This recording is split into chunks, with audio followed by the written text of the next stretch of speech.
Let me tell you the story of the dog and his reflection. A dog to whom a butcher had thrown a bone was hurrying home with his prize in his mouth as fast as he could go. As he crossed a narrow footbridge, he happened to look down and saw himself reflected in the quiet water as if in a mirror. But the greedy dog thought he saw a real dog carrying a bone much bigger than his own. If he had stopped to think, he would have known better. But instead of thinking, he dropped his bone and sprang at the dog in the river, only to find himself swimming for his dear life to reach the shore. At last, he managed to scramble out, and as he stood sadly thinking about the bone he had lost, he realized what a stupid dog he had been.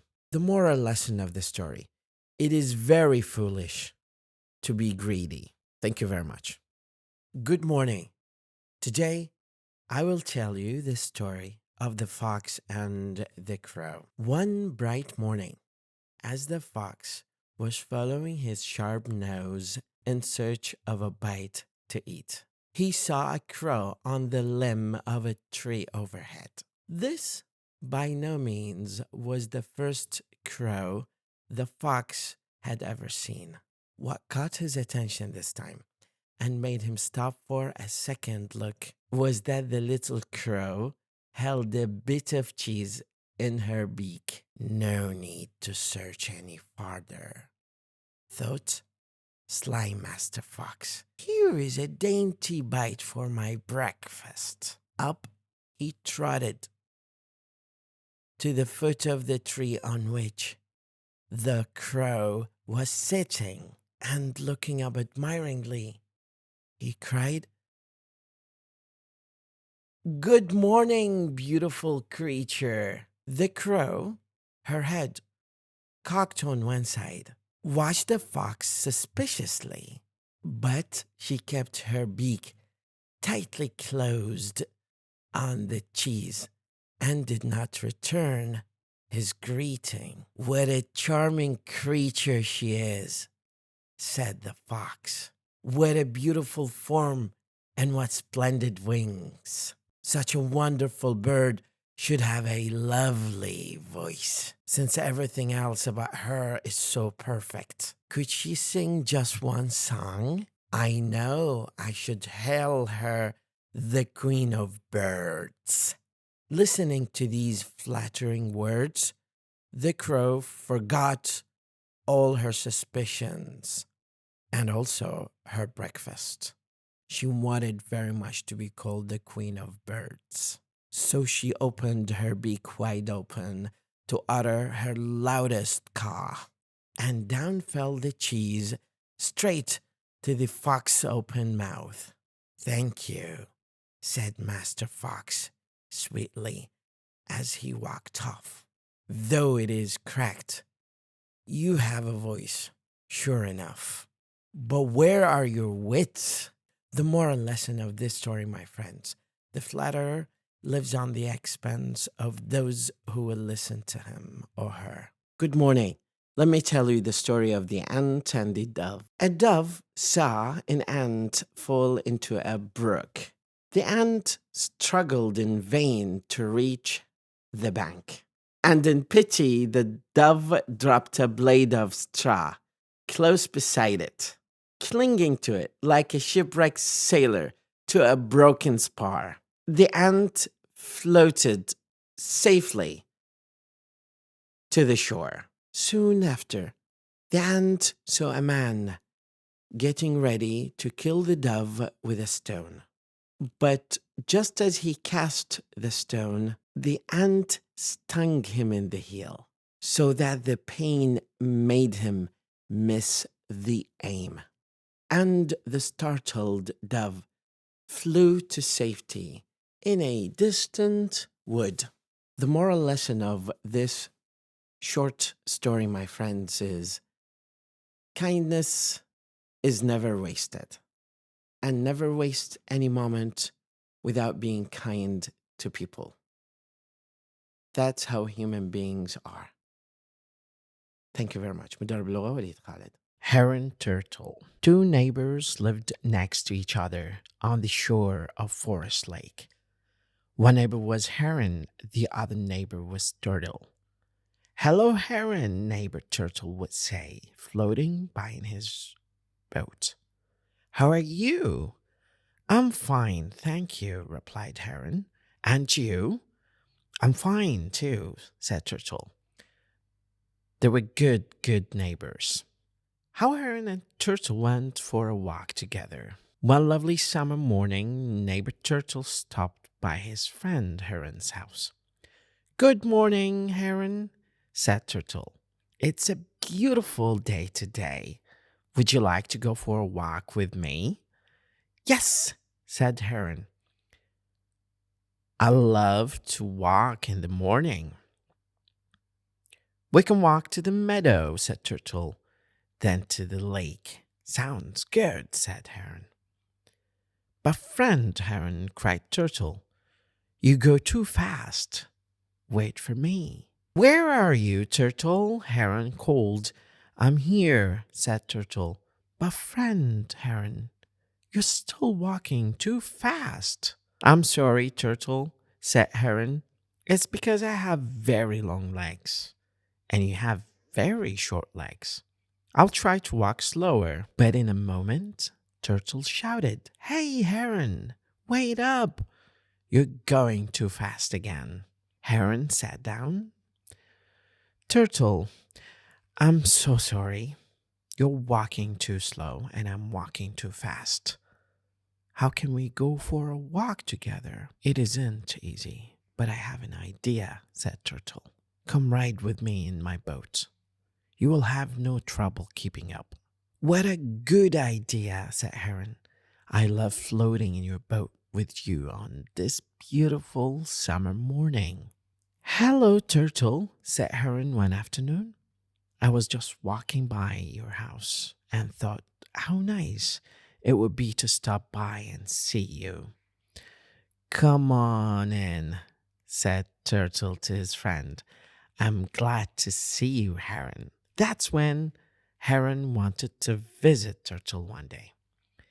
Sorry for the unexpected visit, said Heron. That's okay, Turtle said.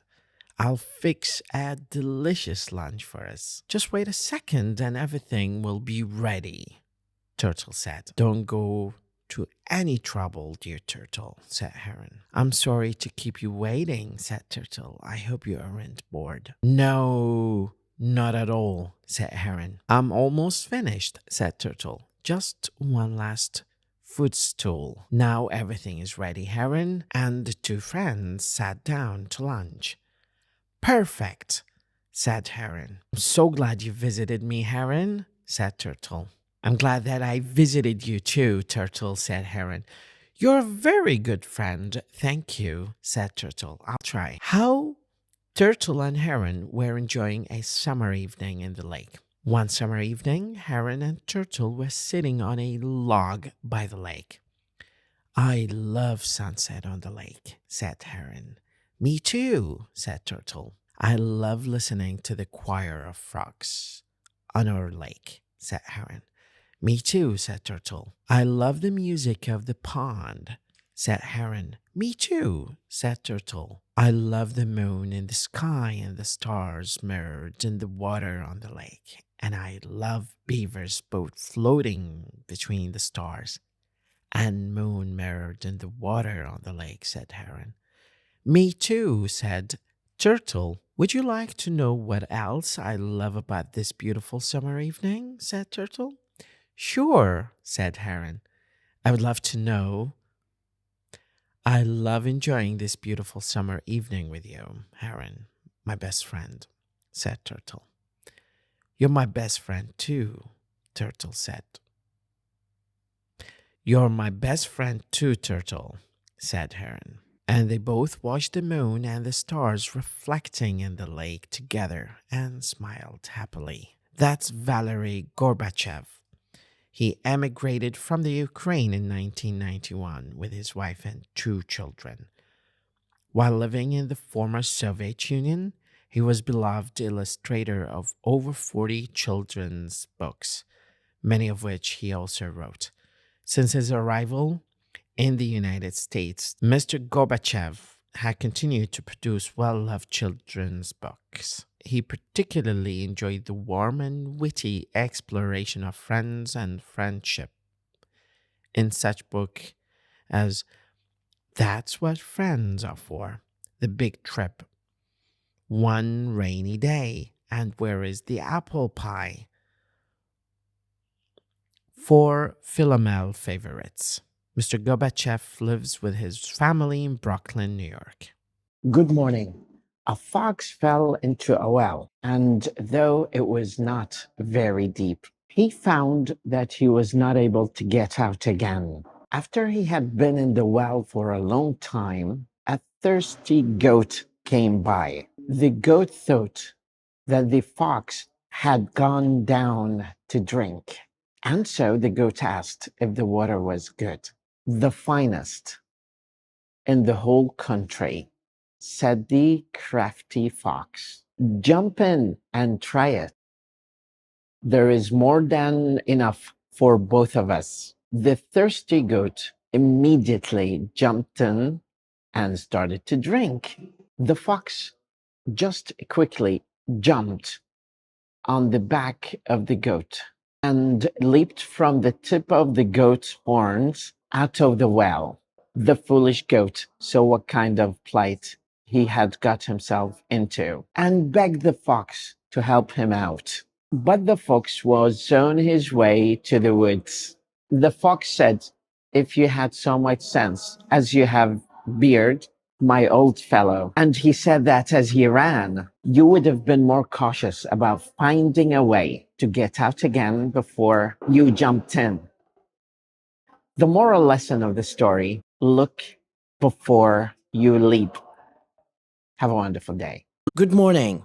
Let me tell you the story of the fox and the leopard. A fox and a leopard, resting lazily after a generous dinner, amused themselves by disputing about their good looks. The leopard was very proud of his glossy spotted coat. The fox, on the other hand, prided about his bushy tail with its tip of white, but he was wise enough to see that he could not rival the leopard in terms of its beauty. Still, he kept a flow of a sarcastic talk. You know, he's a fox. He made that talk just to exercise his wit and to have fun of disputing. The leopard was just about to lose his temper when the fox, at the last minute, got up, yawning lazily. "You may have a very smart coat,"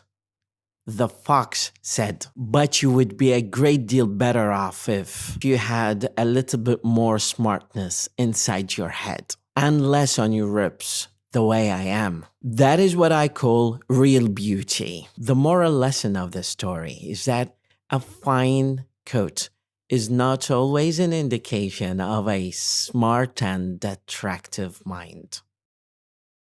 We are always fooled by how beautiful some people are.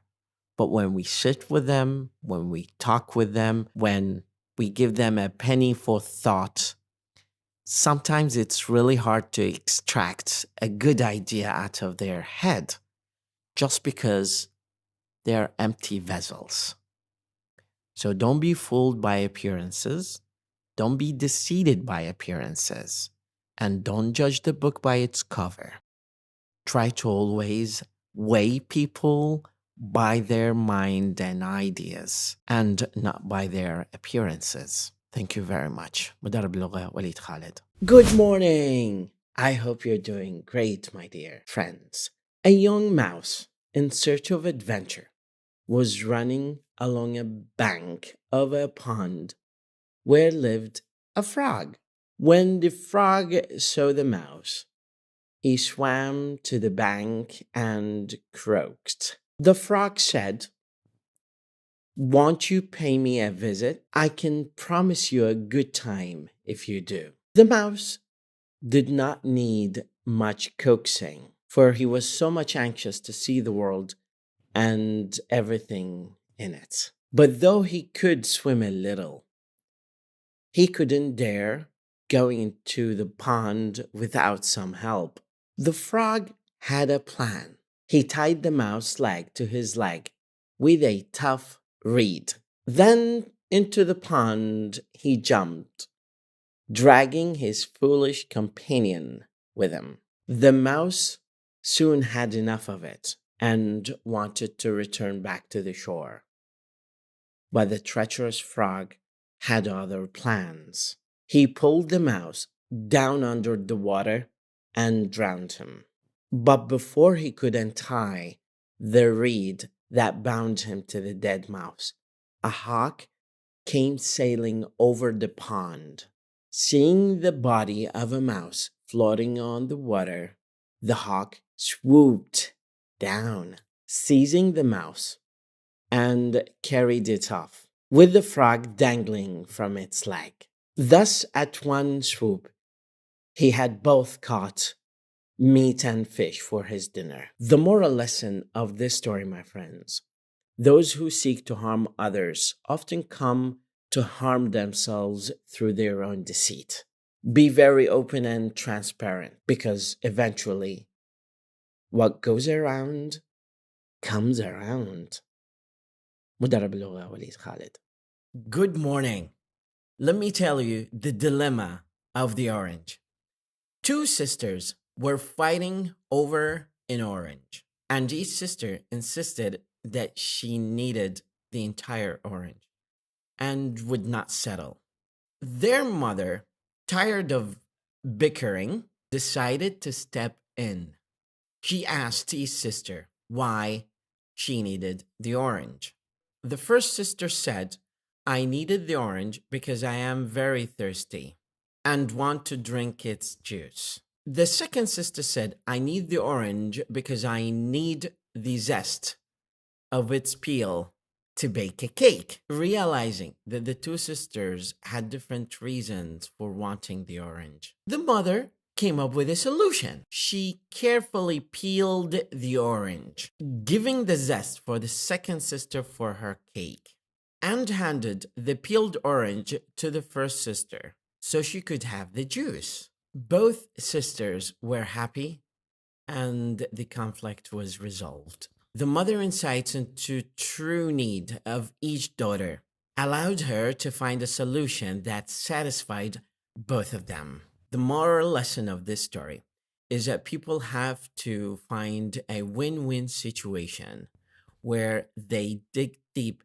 into the true interest of each one of the parties and addressing the underlying interest of each one of the parties to resolve the conflict and simply divide the sources. This is an example of integrative negotiation strategy. Have a wonderful day. Good morning. I hope you're doing great. One day, a student came back home and handed his mother a piece of paper. He told his mother, "This was given to me by my teacher. My teacher told me that you should give it to your mother. Your mother is the only one who should read this letter." His mother opened up the folded piece of paper, and she was tearful when she was reading it. The mother said, "Your son is a genius. This is a relatively small school for him, and we do not have the skillful teachers to teach him. Please teach him home." After many years, the student, with his homeschooling and home teaching, became one of the greatest inventors in the world. His mother passed away, and one day he came back to look for some items in his old home. He entered his mother's room. Suddenly, he saw a folded paper in the corner of a drawer in a desk. He opened the folded paper. The folded paper read, "Your son is adult or mentally ill. We won't let him come to school anymore." The great inventor cried so much on that piece of folded paper. And he wrote later in his diaries, Thomas was an adult son that by a hero mother became the greatest inventor of the century. Even though the story is not accurate, but we often see this kind of stories everywhere. Without the motivation of parents and the encouragement of mothers to their sons and daughters, without love of parents, support, and understanding, kids are not going to be able to achieve their goals. Mothers are the greatest human beings in the world. Their encouragement, love, and energy radiates in every one of us. Thank you very much.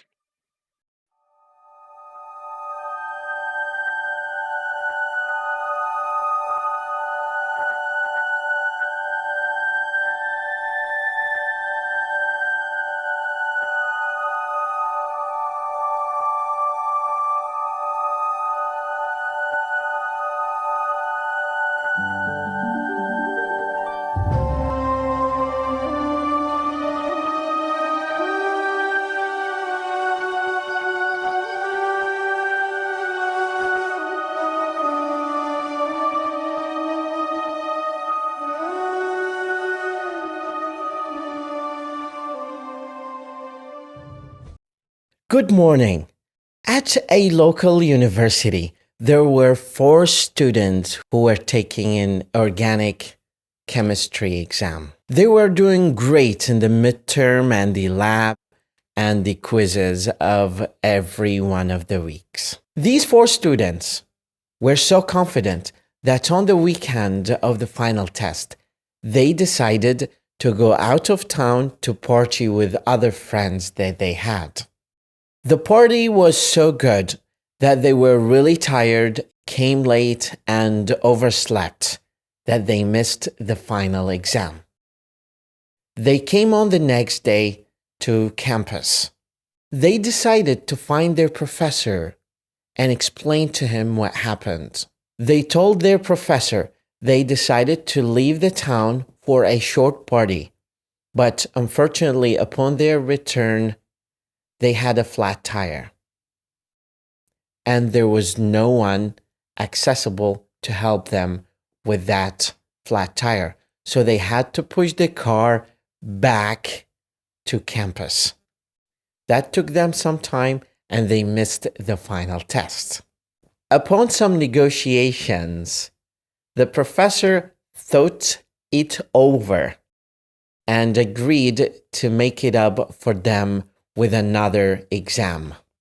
The students were elated and relieved upon the agreement with the professor and his approval that the exam will take place the next day. The students studied diligently in that night, and they came ready for the exam the next day.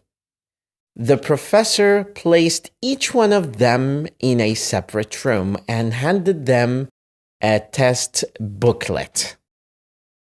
Upon opening the test booklet, each one of the 4 students who were placed in a separate room found one single question, and that question was 100 marks. The question was, which tire is flat? The moral lesson of this story is, truth is the best policy. Even if it is sometimes painful to tell the truth, telling the truth is the best policy. Tell the truth all the time, even if it is really painful to tell the truth. Sometimes honesty is the best policy. Telling the truth is the best policy. If you're not telling the truth, it will hit you back really hard. Thank you very much. Good morning. I hope you're doing wonderfully today. A friend of mine by the name Azad once was traveling back to his homeland in Iraq with his family. It was their last flight after 7 years of studying his PhD in the United States. His daughter requested kindly to have a new family member join them, and that was the beautiful feline that goes by the name Lavi. Lavi was a very little cat that just made the family love each other more. Azad completed all of the documentation, but once they arrived at Chicago O'Hare Airport, they faced a very agonizing decision. The travel agent refused to let Lavi be with them in the plane going back to Iraq. The reason of which is lack of one of the necessary documents for the cat. Azad was really saddened by this news and took Lavi with him to his fellow passengers, transportation agents, and everyone he could find in the airport, requesting that they adopt Lavi until he finds a solution to bring her with him to Iraq. But everyone declined his request. Desperation welled up inside Azad as he was trying to find a solution. He was faced with a very difficult decision, as Azad faced a very tough decision either to abandon Lavi and take every one of his family members to the boarding plane because it's about to take off, or he cancels the flight. He tried everything possible, but everything failed. Then he approached the travel agency and told them, I want to cancel my flight back to Iraq until I find a solution where I can accompany Lavi in the plane with me. His daughter was crying so much. His family were in tears because they didn't want to leave a family member back in a strange airport. Then the miracle happened. He went from one airline to another until he got approval from the Turkish Airlines. After canceling the first flight, he went to the Turkish Airlines, and with some negotiations, they decided to accept Lavi in the plane and then take her with the family members to be united again when they land in their homeland in Iraq. The story is a story of love and triumph over all the adversity in life. Don't give up on anyone that you love. Try to unite with them at any cost possible. The relief and joy that Azad's family had was immeasurable once they were united again with the beloved cat, Lavi. The story is a testament of the unwavering commitment and love to family members. It serves as a model to face all the obstacles in life. The story tells us that with all the unsurmountable challenges that we face in life, the heart of the human being is the strongest. Since we as human beings have the resilience and devotion and the heartwarming love for every other member of our family. Thank you very much.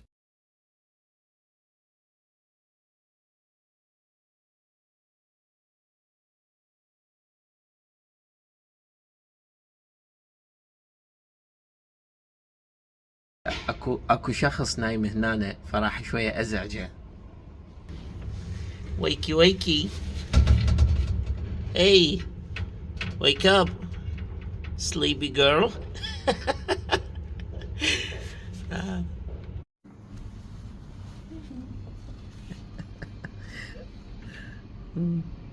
Lovey.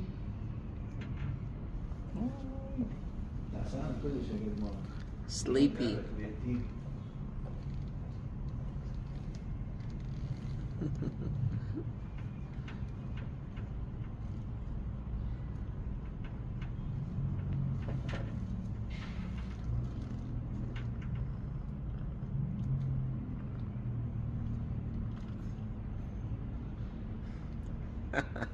Good morning. Let me tell you a story of resilience and a proof that age doesn't matter. At the age of 65, there was a man who used to live by Social Security checks.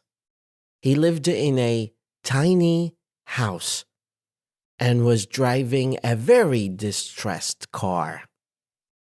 At the age of 65, he decided to change his life and do something that he was passionate about all of his life. At the age of 65, he decided to change his life, starting with something that he considered his life passion, and that was a chicken recipe. First, he got so many compliments from his neighbors and friends about how delicious that chicken recipe is. So he took his car and toured the whole United States, requesting from restaurants to accept his recipe on a small percentage for him. He heard the no reply 1,000 times, but he never gave up, despite the fact that he was at the age of 65. So Harlan Sanders, at the age of 65, told the restaurant owners that he would give his recipe for free, provided that they give him a small percentage of the sales. Unfortunately, most of restaurant owners gave him the no reply for that kind of offer. Mr. Harlan Sanders never gave up until he heard the yes reply. And the rest is the story of KFC, one of the most successful restaurants in the world. The takeaway of the story is very simple. Never give up, even if you heard the no reply 1,000 times. Have a lovely, productive, and resilient day today. مدرب لغة وليد خالد. Good morning. I will tell you the story of the father, his sons, and the bundle of sticks. A parting father summoned his sons upon his time of death to give them a parting advice. He told his eldest son to bring a bundle of sticks. He told him to break the bundle of sticks. The eldest son strained and strained, but he failed. His father told him to pass the bundle to each one of his brothers. None of them succeeded to break the bundle of sticks together. His father told him, untie it and give one stick to each one of your brothers. His brothers and the eldest son broke the sticks quite easily. The dying father said, there is strength in union. Sticks in a bundle cannot be broken, but sticks taken singly can be easily broken. The same applies to people. There is strength in union. His sons learned the takeaway lesson of this story, and they were together for the rest of their life. The moral of the story is very simple. Sometimes working as a team and working in union like ants and bees is the best policy against the adversity of time and the catastrophes and disasters people pass through. Being united is always the best way for strength. Have a lovely day. Let me tell you the story of the frog and the boiling pot of hot water. One day, a frog was placed in a vessel or a pot of cold water. The frog was very comfortable, played, and swam for some time. The pot was put on a stove and it was heated up gradually. At first, the frog didn't notice the gradual change in temperature because it's an ectotherm animal. There was a lurking danger that went unnoticed. The water in the pot was heating up ever so slightly. The frog acclimated itself or himself or herself to the gradual change in the temperature of water. However, the water was gradually getting hotter and hotter to a point where the frog failed to condition or adjust his body temperature to this gradual change of water temperature. Eventually, the water ended up getting to the boiling point. However, the frog failed to jump, even when he noticed the early signs of danger that was lurking. He failed to make any active or proactive move against this kind of risk and decided to stay in the pot, trying to survive in this environment of boiling water. The frog perished at the end because the frog was not able to make a quick decision based on the early signs of danger that he was seeing. This fable story, even if it's not true or is not based on a scientific evidence, showcases something very important that is especially present in the corporate business and government business, that sometimes people fail to see the early signs or they see them but decide that they condition themselves to this kind of danger, trying to survive in this kind of environment and not make the early move to another safer environment. They fail to see the impending danger from the beginning, and they end up perishing in this kind of work without making the bold leap of faith to another safer environment.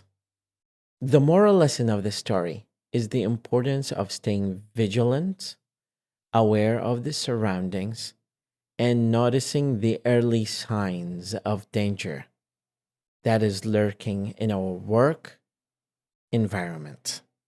It also encourages us to address the issues and challenges proactively before they become crises. Thank you very much.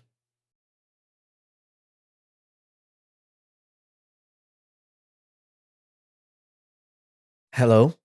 A father and his son were riding on a train. Suddenly, the son shouted, "My dad! Look, the trees are going backward." The dad smiled and did not say anything.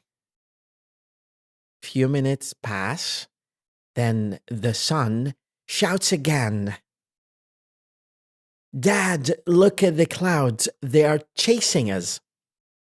The dad smiled again and didn't say anything. The passengers were upset.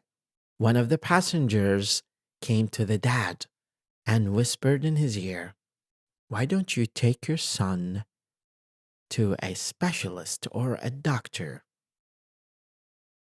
The dad responded to the passenger, "We have just came from the hospital.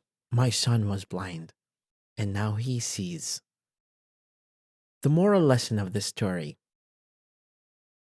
everyone is fighting his own battle, and everyone has a story. Don't judge on people's behavior before you know their story. Thank you very much.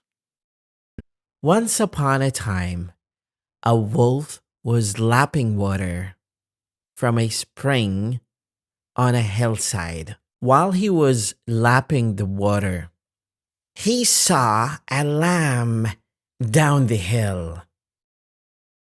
Then the wolf said to himself, "Now that is my supper, if I only can find an excuse for it."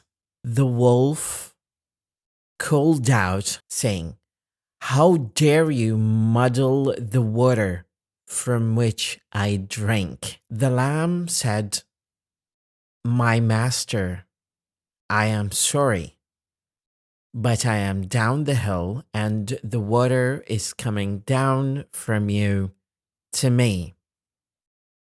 The wolf then said, "Why did you call me by bad names last year?" The lamb responded, "That cannot be possible because I am only 6 months old." The wolf then said, "I don't care.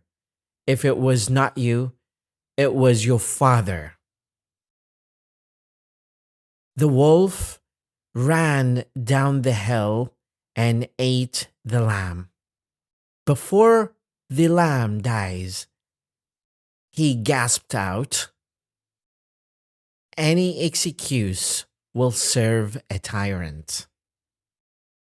The moral of the lesson is, tyranny doesn't need any excuse to be tyrant.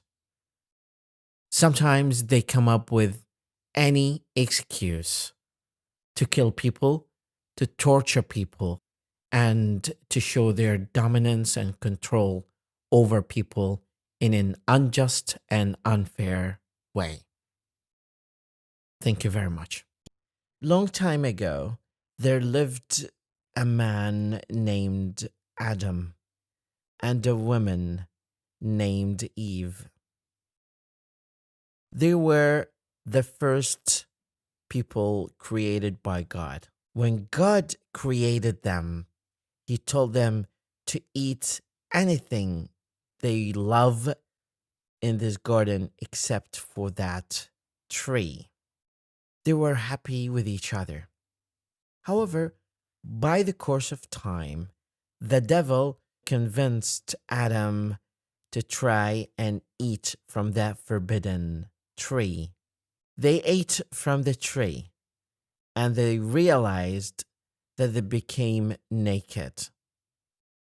They started to collect leaves from the garden to hide their bodies.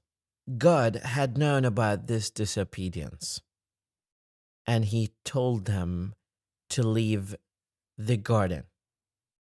Life outside the Garden of Eden was hard and full of work. The story of Adam and Eve teaches us a very straightforward lesson.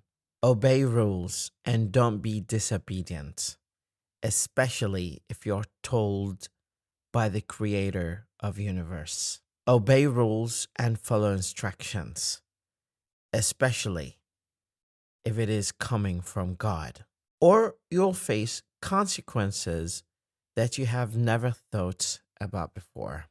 Let me tell you the story of the lion, the fox, the wolf, and the donkey. The four went hunting in the forest one day. They hunted and hunted and hunted until they came across a deer. They all ran after the deer until it was captured by the lion. The lion killed the deer and stood in front of the carcass and declared, to his fellow animals. Now you have to skin the deer. When they skinned the deer, they came to the question of how they divide the spoils. The lion said, "Quarter me the deer." So the animals divided the spoils into 4 quarters. The lion, out of greed, stood in front of the deer and declared the judgment. "Quarter is for me because I'm the king of the beasts. The second quarter is for me because I'm the arbiter. The third is my share because of my share in the chase. As for the fourth quarter, I shall like to see who lays a paw upon it." Grumbled the fox as he walked away with his tail between his legs. But he growled in a low voice, "You may share the labor with the great, but you may not share the spoils." The moral lesson of this fable is that sometimes the regular people who exert so much to bring people to the positions and to let them serve those people equally will not share because of greed and because they have the power. The other moral lesson of the story is that sometimes we shall not forget people who supported us in the chase of food or in the chase of position or in the passage of life, because we shall work as one team and not just be selfish and think of ourselves only. And the third moral lesson is sometimes people call for support in election or to be chosen as representatives of people in their societies. But once they're chosen, they forget about those people who brought them to this position to serve them and selfishly only think of themselves because of corruption or greed, or they forgot where they came from. Thank you very much. A wolf had been gorging on an animal he previously killed when suddenly a bone from the meat he was eating stuck in his throat. He felt so terrible pain. He was groaning and running up and down, trying to relieve the pain he had from that bone. He tried to induce anyone he could to relieve him from this kind of pain.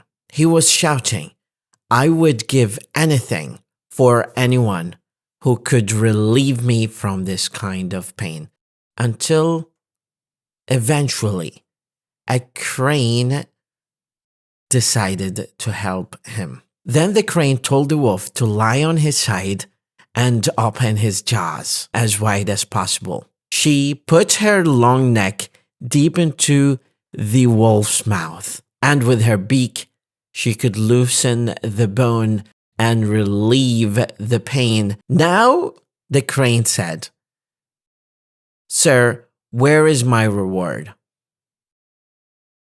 The wolf grinned and showed his teeth in anger and said, "Be content.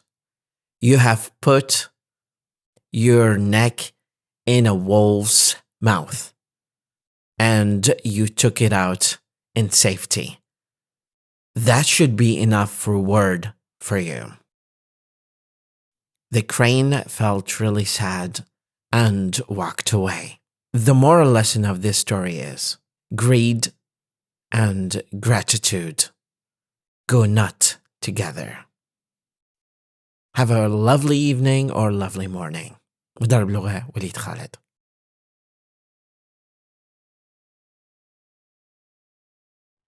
A wolf had been gorging on an animal he previously killed when suddenly a bone from the meat he was eating stuck in his throat. He felt so terrible pain. He was groaning and running up and down, trying to relieve the pain he had from that bone.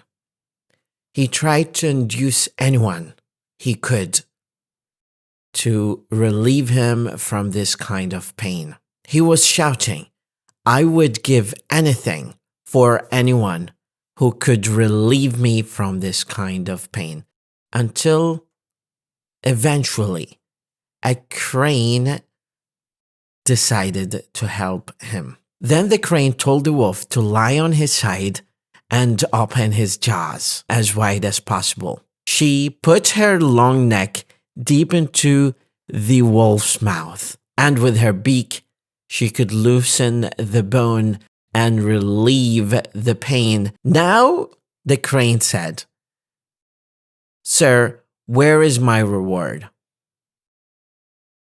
The wolf grinned and showed his teeth in anger and said, "Be content. You have put your neck in a wolf's mouth, and you took it out in safety. That should be enough reward for you." The crane felt really sad and walked away. The moral lesson of this story is greed and gratitude go not together. Have a lovely evening or lovely morning. مدرب لغة وليد خالد.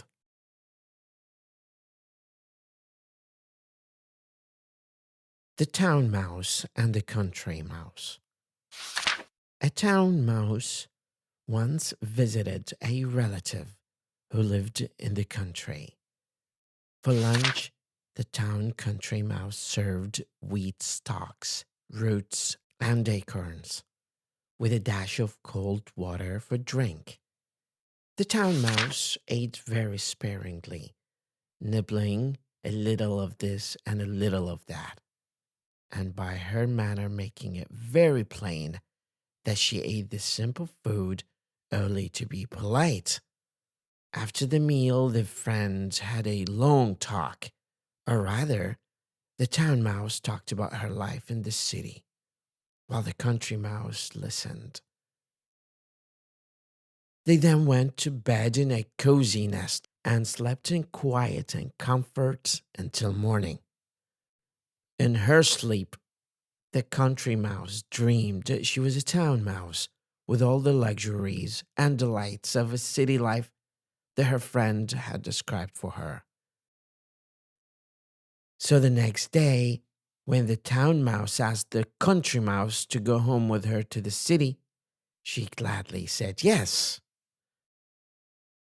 When they reached the mansion in which the town mouse lived, they found on the table in the dining room the leavings of a very fine banquet. There were sweetmeats and jellies, pastries, delicious cheeses, indeed, the most tempting foods that a mouse can imagine. But just as the country mouse was about to nibble a dainty bit of pastry, she heard the cat meow loudly and scratch at the door. In great fear, the mice scurried to a hiding place, where they lay quite still for a long time, hardly daring to breathe.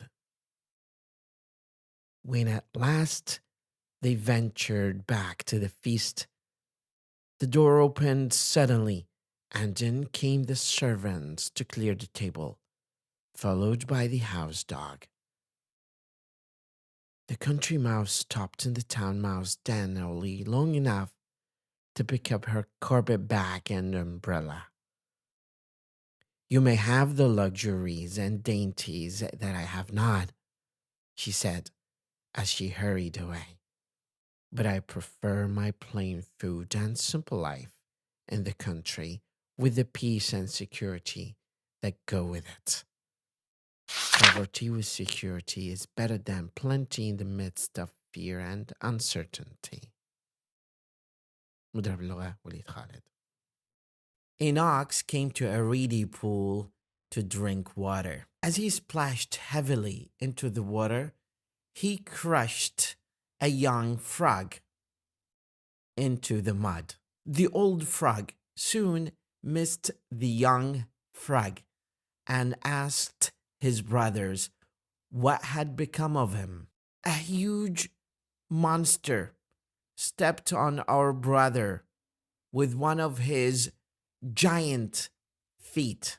Big was he," said the old frog, "and he puffed himself up. Was he as big as this?" "Oh, much bigger," they cried. The frog puffed still more. The old frog said he couldn't have been bigger than this, and he puffed himself more. The little frogs all declared that he was so much bigger than what he puffed. The old frog kept puffing and puffing and puffing until he suddenly burst. The moral of the lesson is, don't attempt the impossible. Know your limitations and appreciate that might be somebody who is bigger, more intellectual, and knowledgeable than you are. Try to learn from them and appreciate the long span of experience that they've gone through, or know your limits of power and do not challenge those who have bigger and more size than you until you know the trick to it. Have a wonderful day. Let me tell you the story of the fisherman and the businessman.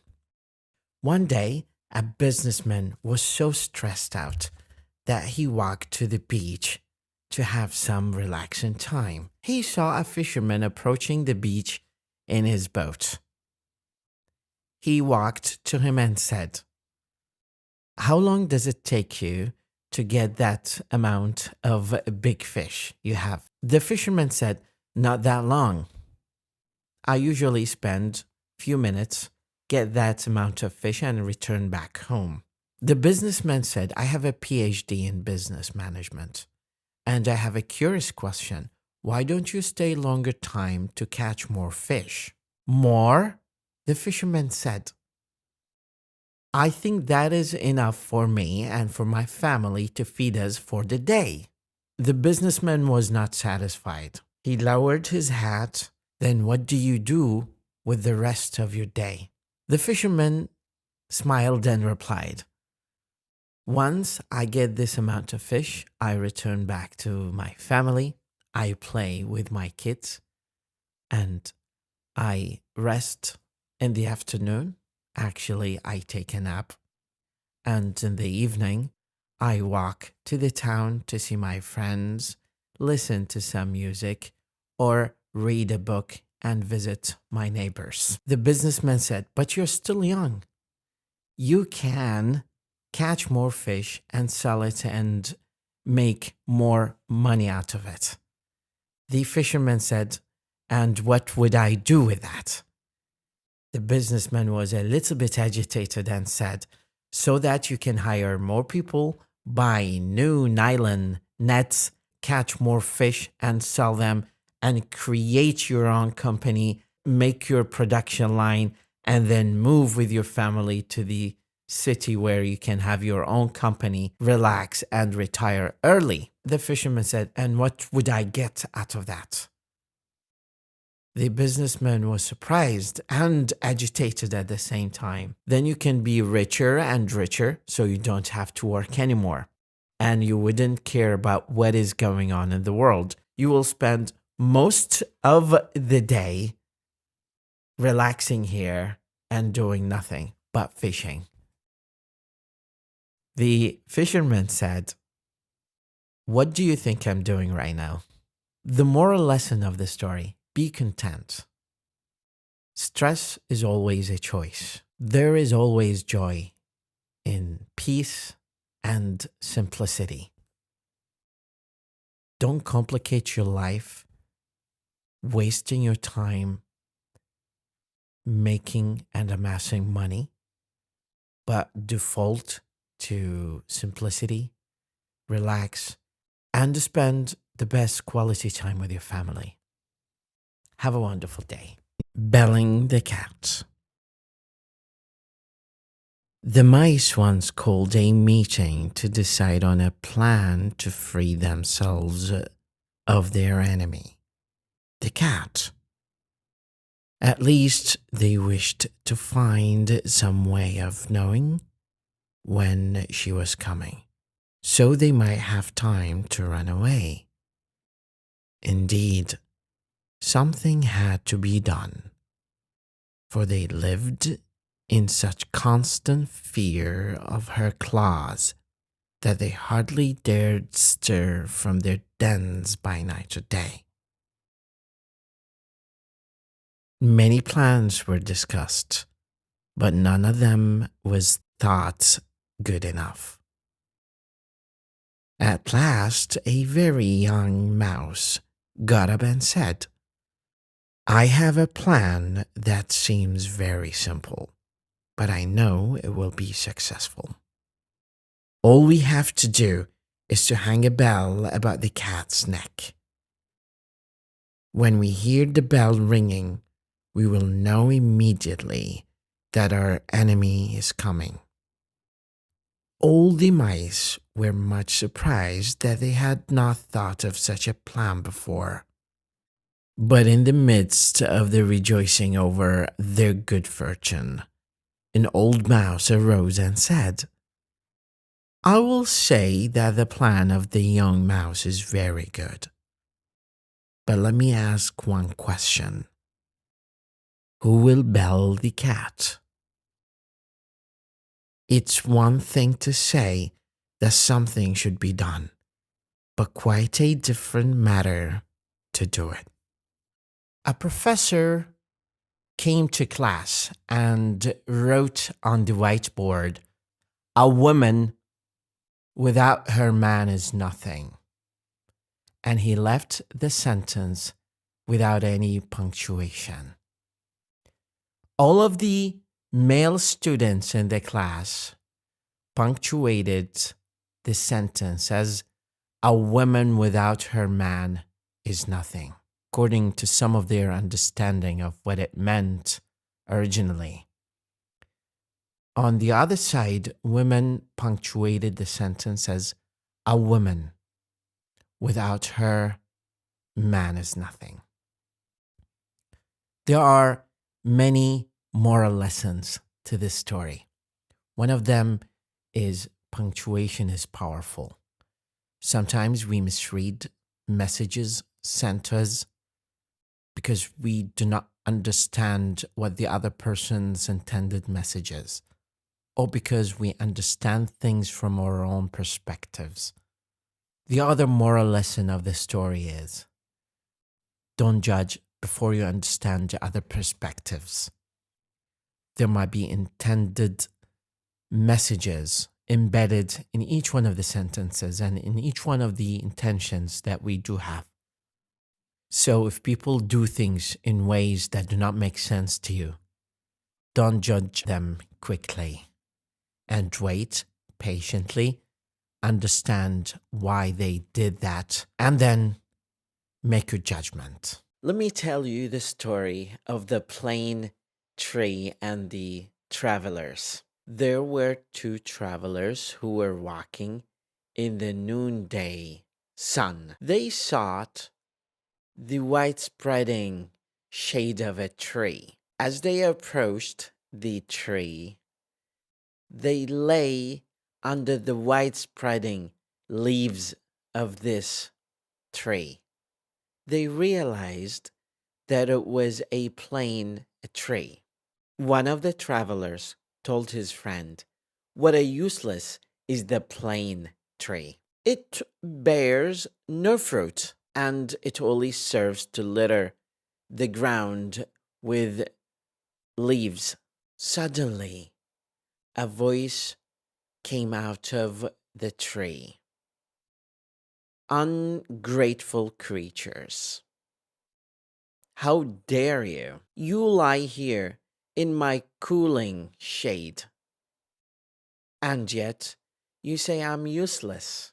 The moral lesson of the story is our greatest blessings are often the least appreciated, such as health, leisure time, and our parents and families. One of the greatest lessons in this story is that we have to show appreciation to people and to things for the kind of service they offer us. Thank you very much. A wise teacher once brought balloons to school. He told his students to blow up the balloons and write their names on each one of their balloons. Then the teacher asked them to toss the balloons into the hole. The teacher told students to find their own balloons once he mixed them up. The students frantically looked for the balloons, but it was chaos. Everyone was fighting, trying to find their own balloons, and some of the balloons just blew up. Then the teacher raised his hand and told the students to listen. The students listened attentively to their teacher. The wise teacher said, "I want you to catch the nearest balloon to you and see the name on the balloon and call that person and hand him over his own or her own balloon." In less than 2 minutes, each one got their own balloons. The teacher then said something very smart. He intelligently told the students that these balloons are like happiness. We won't be able to find it if we are only looking for our own happiness. But if we care about someone else's happiness, it will ultimately help us find our own.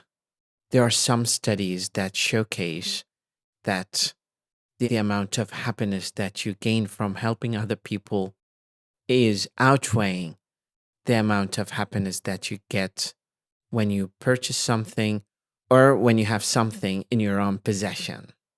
Thank you very much. Once upon a time, in a field beside a river, there stood a sturdy oak tree, boasting its mighty trunk and sturdy branches, looking down upon the humble reeds that grew by the river's edge. One day, a great storm swept through the land, with fierce winds howling and rain pouring down. The oak tree stood firm, resisting the tempest with all its might, but the reeds bending low in the face of the tempest, dancing gracefully with the wind, bending and flexing without breaking. The oak tree was amazed by their resilience and called out, saying, "Why don't you fear the storm, little reeds?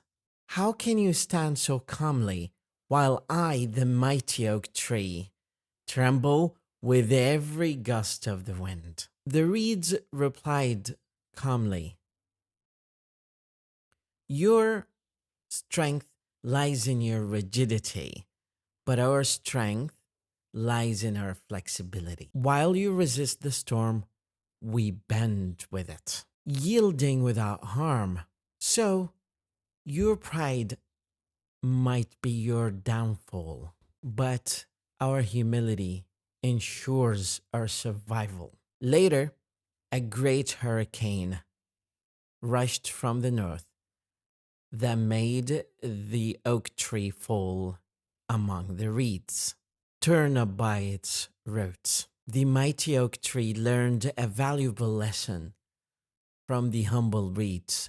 The valuable lesson is understanding the true strength lies not in the resistance, but in the adaptation and resilience. It is better to yield when it's folly to resist than to resist stubbornly and be destroyed.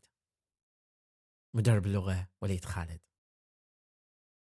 In a spell of dry weather where birds could find very little water to drink, a thirsty crow found a pitcher with a little water in it, but the pitcher was high with a narrow neck, and no matter how hard he tried, he couldn't reach the water. The poor crow felt as if he will die of thirst. Then an idea came to him. Picking up some pebbles, he dropped them into the pitcher one by one. With each pebble, the water rose a little higher until it was enough so he can drink. The moral lesson of the story: in a pinch, a good use of our wits may help us to survive. One more lesson I can think of is sometimes to get to where you want, the thing must be really challenging and thought demanding. And sometimes, if you want to achieve something, you have to be patient, but also target your effort towards that thing and steadily and slowly achieve it, step by step. Thank you very much. Good morning. Let me tell you the story of the wild boar and the fox. A wild boar was sharpening his tusk against a tree in the forest when a fox happened to pass by. The fox, looking to have some fun, decided to make fun of the boar. The fox asked the boar, "Why are you sharpening your tusks when there seems to be no danger around?" The fox said that with a sneer. "You should be relaxed and enjoying yourself." The wild boar paused and looked at the fox. Then he said, "I'm sharpening my tusks now so that if I run into a danger, I will be ready to defend myself." The fox had nothing to say back, and he slunk away, realizing that the boar had a point in what he said. The moral lesson of the story is preparedness for war is the best guarantee of peace.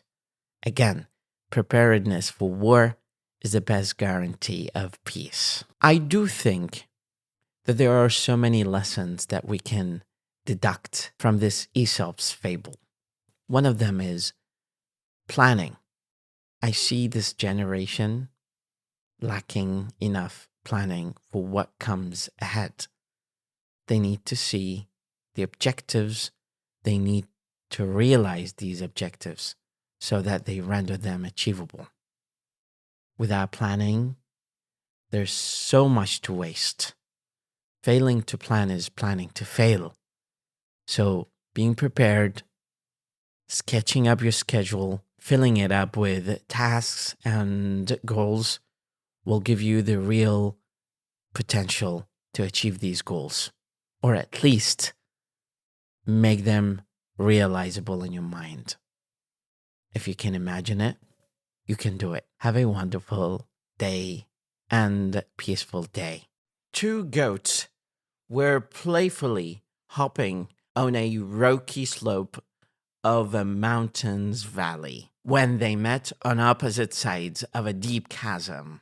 A fallen tree trunk was the only way to cross, but it was so narrow that not even two little squirrels could pass each other safely. The precarious path would have made the bravest person hesitate, but not these goats.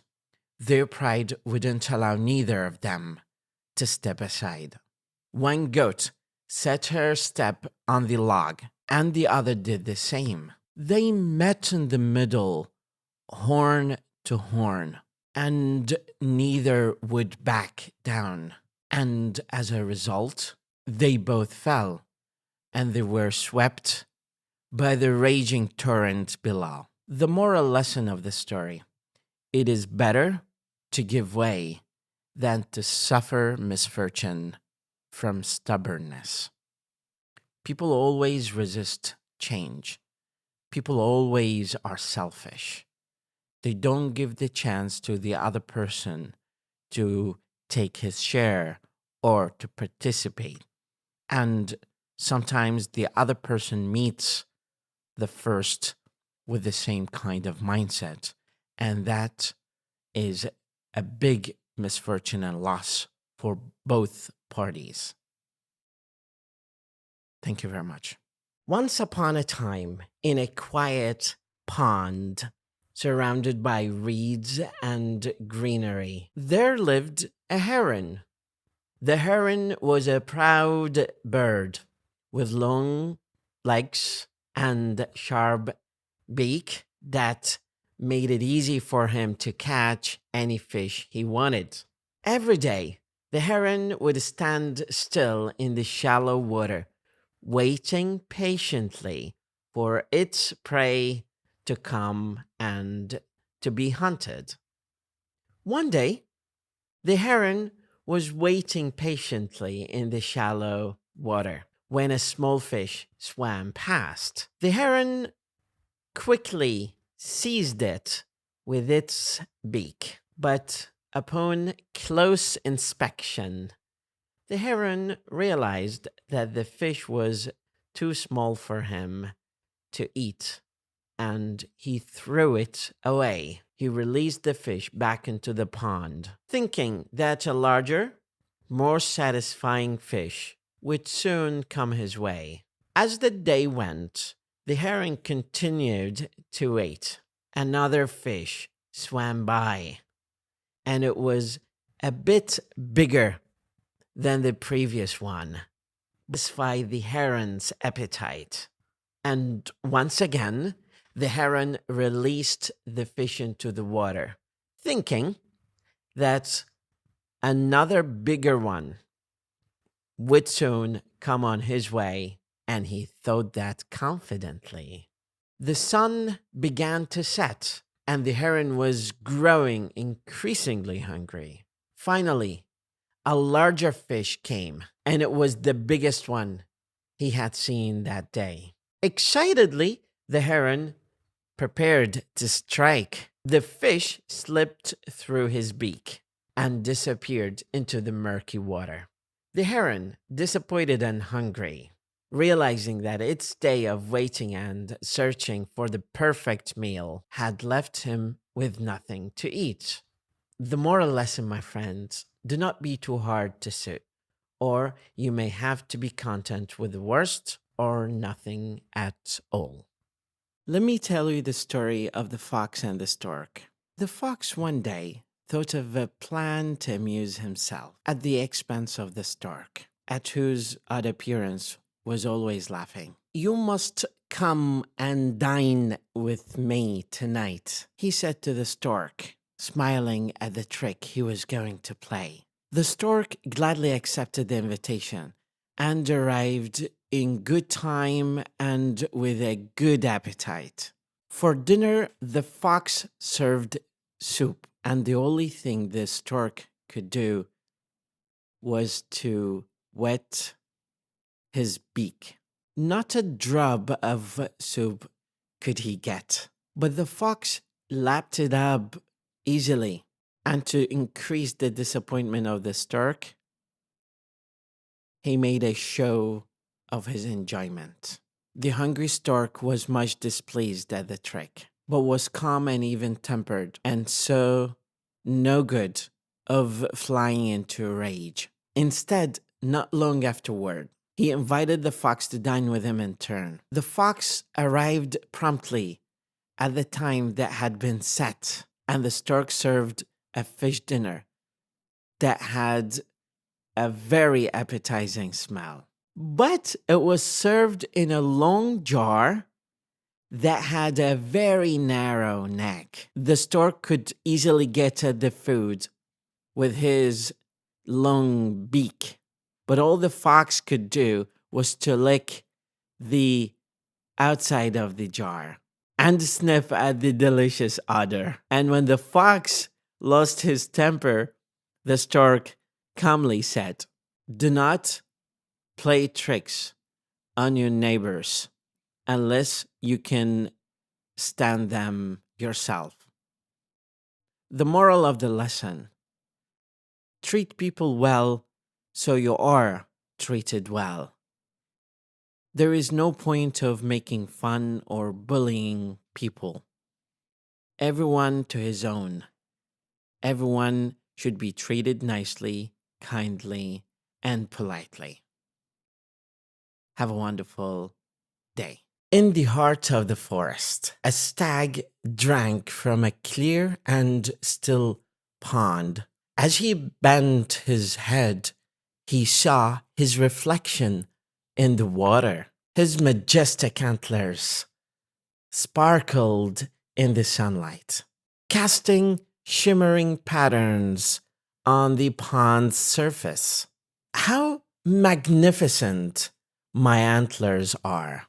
the stag exclaimed with pride. "They truly are the crown of my beauty." But as he gazed longer, his eyes drifted to his thin and spindly legs. He sighed with disappointment. "Such skinny, weak legs. They mar my otherwise perfect form." At that moment, he scented a panther, and in an instant, he was bounding away through the forest. But as he ran away, his wide-spreading antlers caught in the branches of the trees in the forest. And soon the panther overtook him. At that moment, the stag perceived that his legs, of which he was so ashamed, would have saved him had it not been for that useless ornament on his head. The moral lesson: we often make much of the ornamental and despise the useful. It is often the things that we overlook and despise that prove the most useful in times of need. One bright evening, as the sun was sinking on a glorious world, a wise old cock flew into a tree to roost. Before he composed to rest, he flapped his wings 3 times and crowed loudly. But just as he was about to tuck his head under his wing, his beady eyes caught a flash of red and a glimpse of a long pointed nose. And there, just below him, stood Mr. Fox. "Have you heard the wonderful news?" cried the fox in a joyful and excited manner. "What news?" asked the wise cock. "Your family and my family and other animals have agreed to forget their differences and to live in peace and friendship from now on forever. Just think of it. I cannot wait to embrace you," said the fox. "Do calm down, my friend, and let us celebrate the joyful event. How grand! I certainly am delighted at the news, said the cock. But he spoke in an absent way and stretching up on tiptoes, and he seemed to be looking at something afar off. What is it that you see? Said the fox, a little anxiously. Why, it looks to me like a couple of dogs coming this way. They must have heard the good news you told me. But the fox did not wait to hear more, and off he started on a run. Wait! Cried the cock. Why do you run? The dogs are friends of you now, as you told me. Yes, answered the fox while he was running away, but they might have not heard of the news. Besides, I have an important errand that I had almost forgotten about. The cock smiled as he buried his head in his feathers and went to sleep, for he had succeeded outwitting a very crafty enemy. The moral lesson here in this lovely story, my friends: the trickster is easily tricked. Do not trick people. They might outwit you. Thank you very much.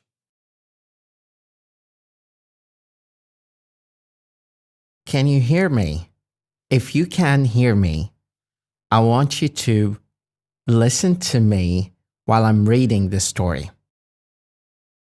Some people might feel a bit sad or saddened by the story that you're going to hear and, watch.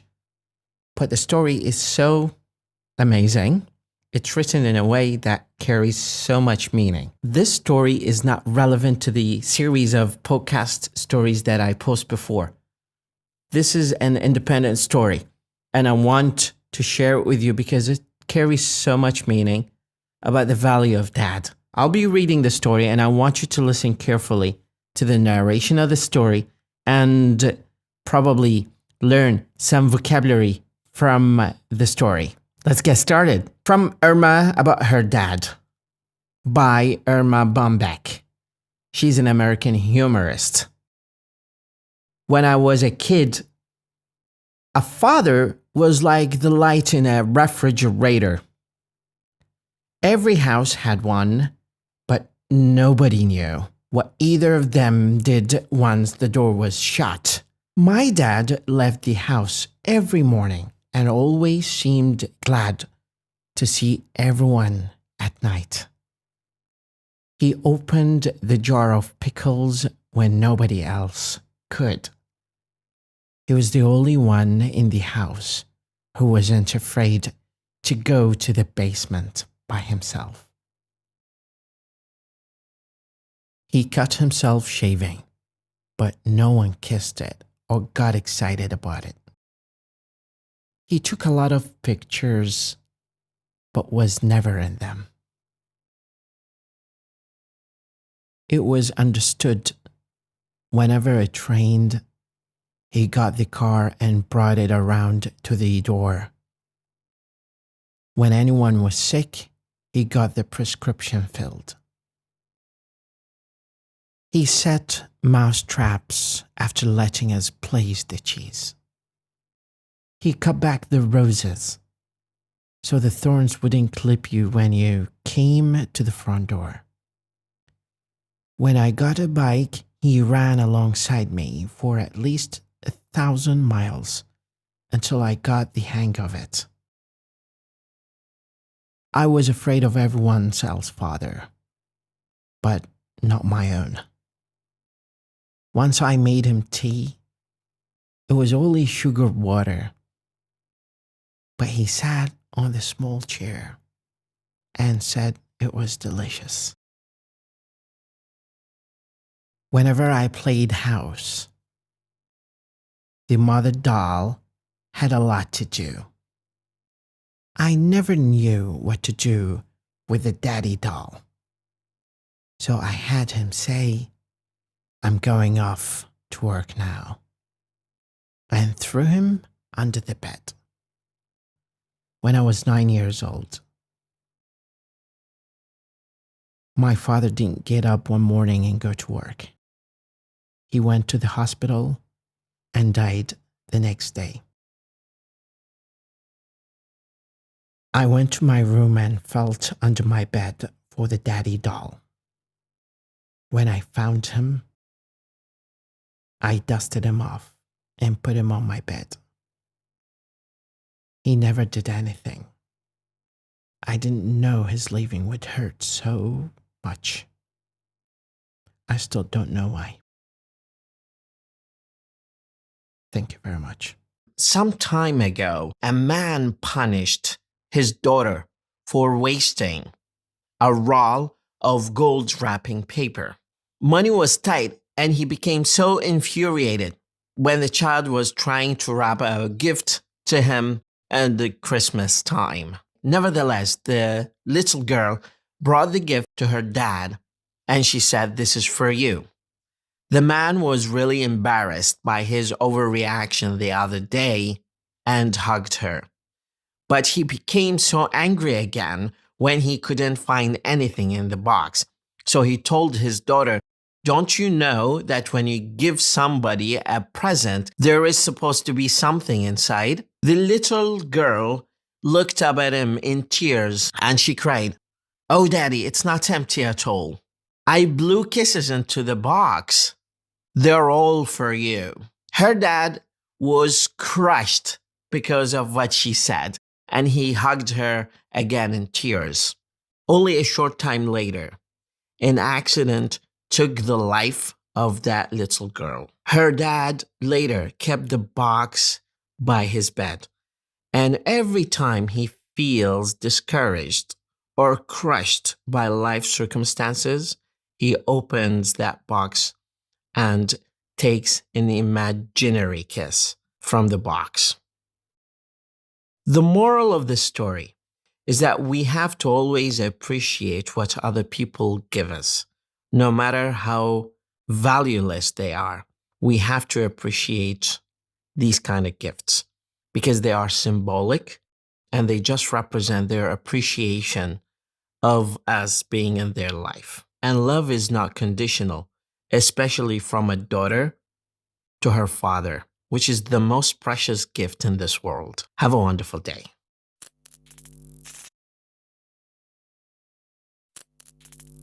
In the early 2000s, a man named Adam Shepherd graduated from school with a degree in business, and he decided to live the American dream.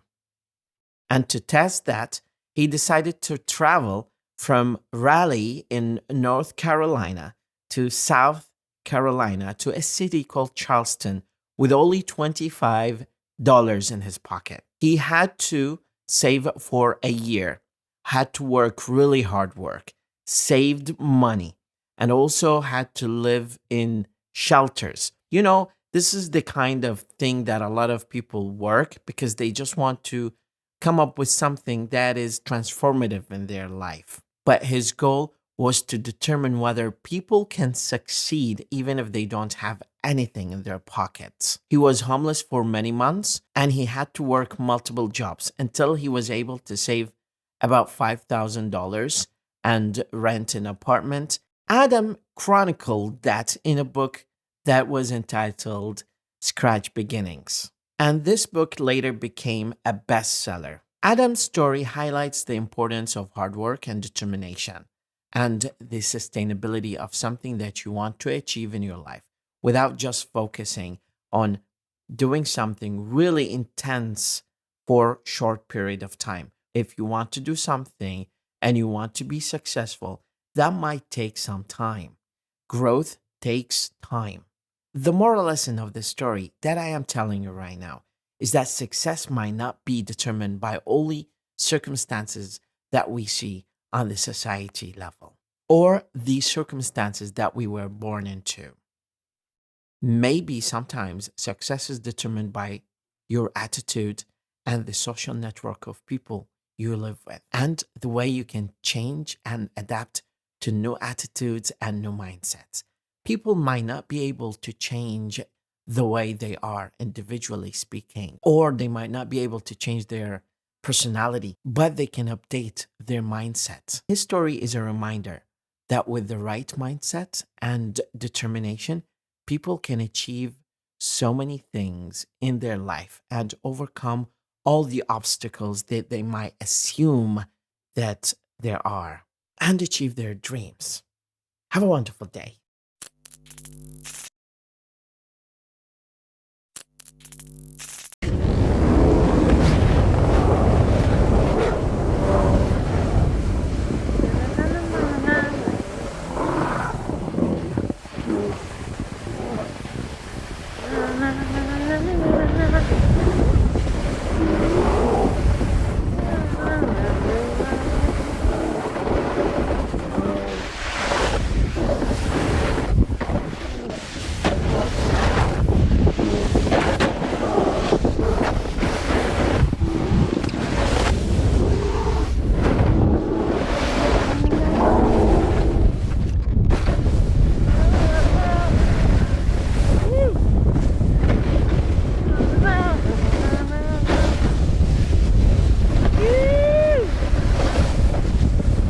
Kelly Murphy was a snowboarder.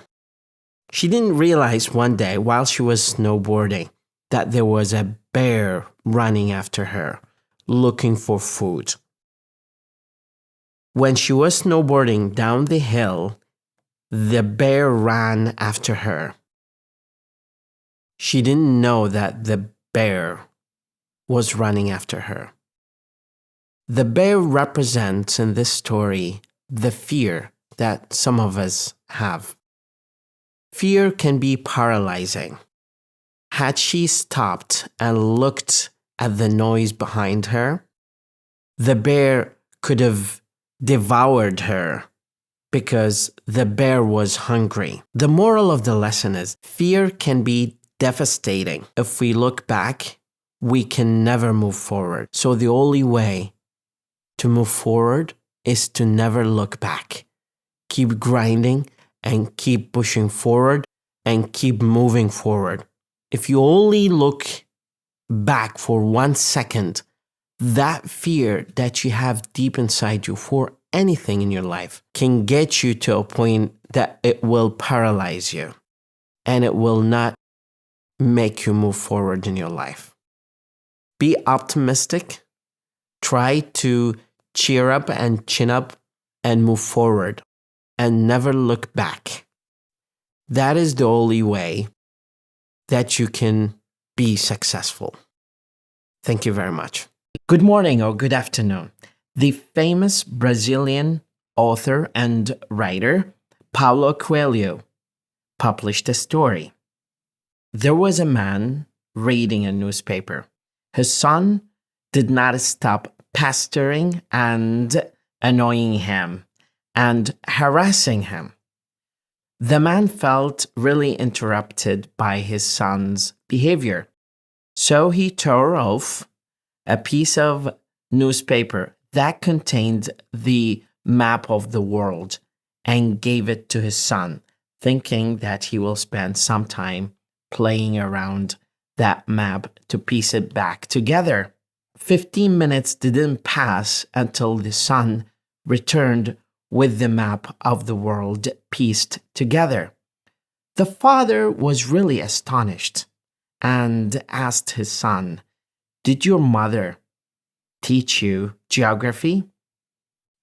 The son replied intuitively, "No, my dad, but there was a picture of a man on the back of the map.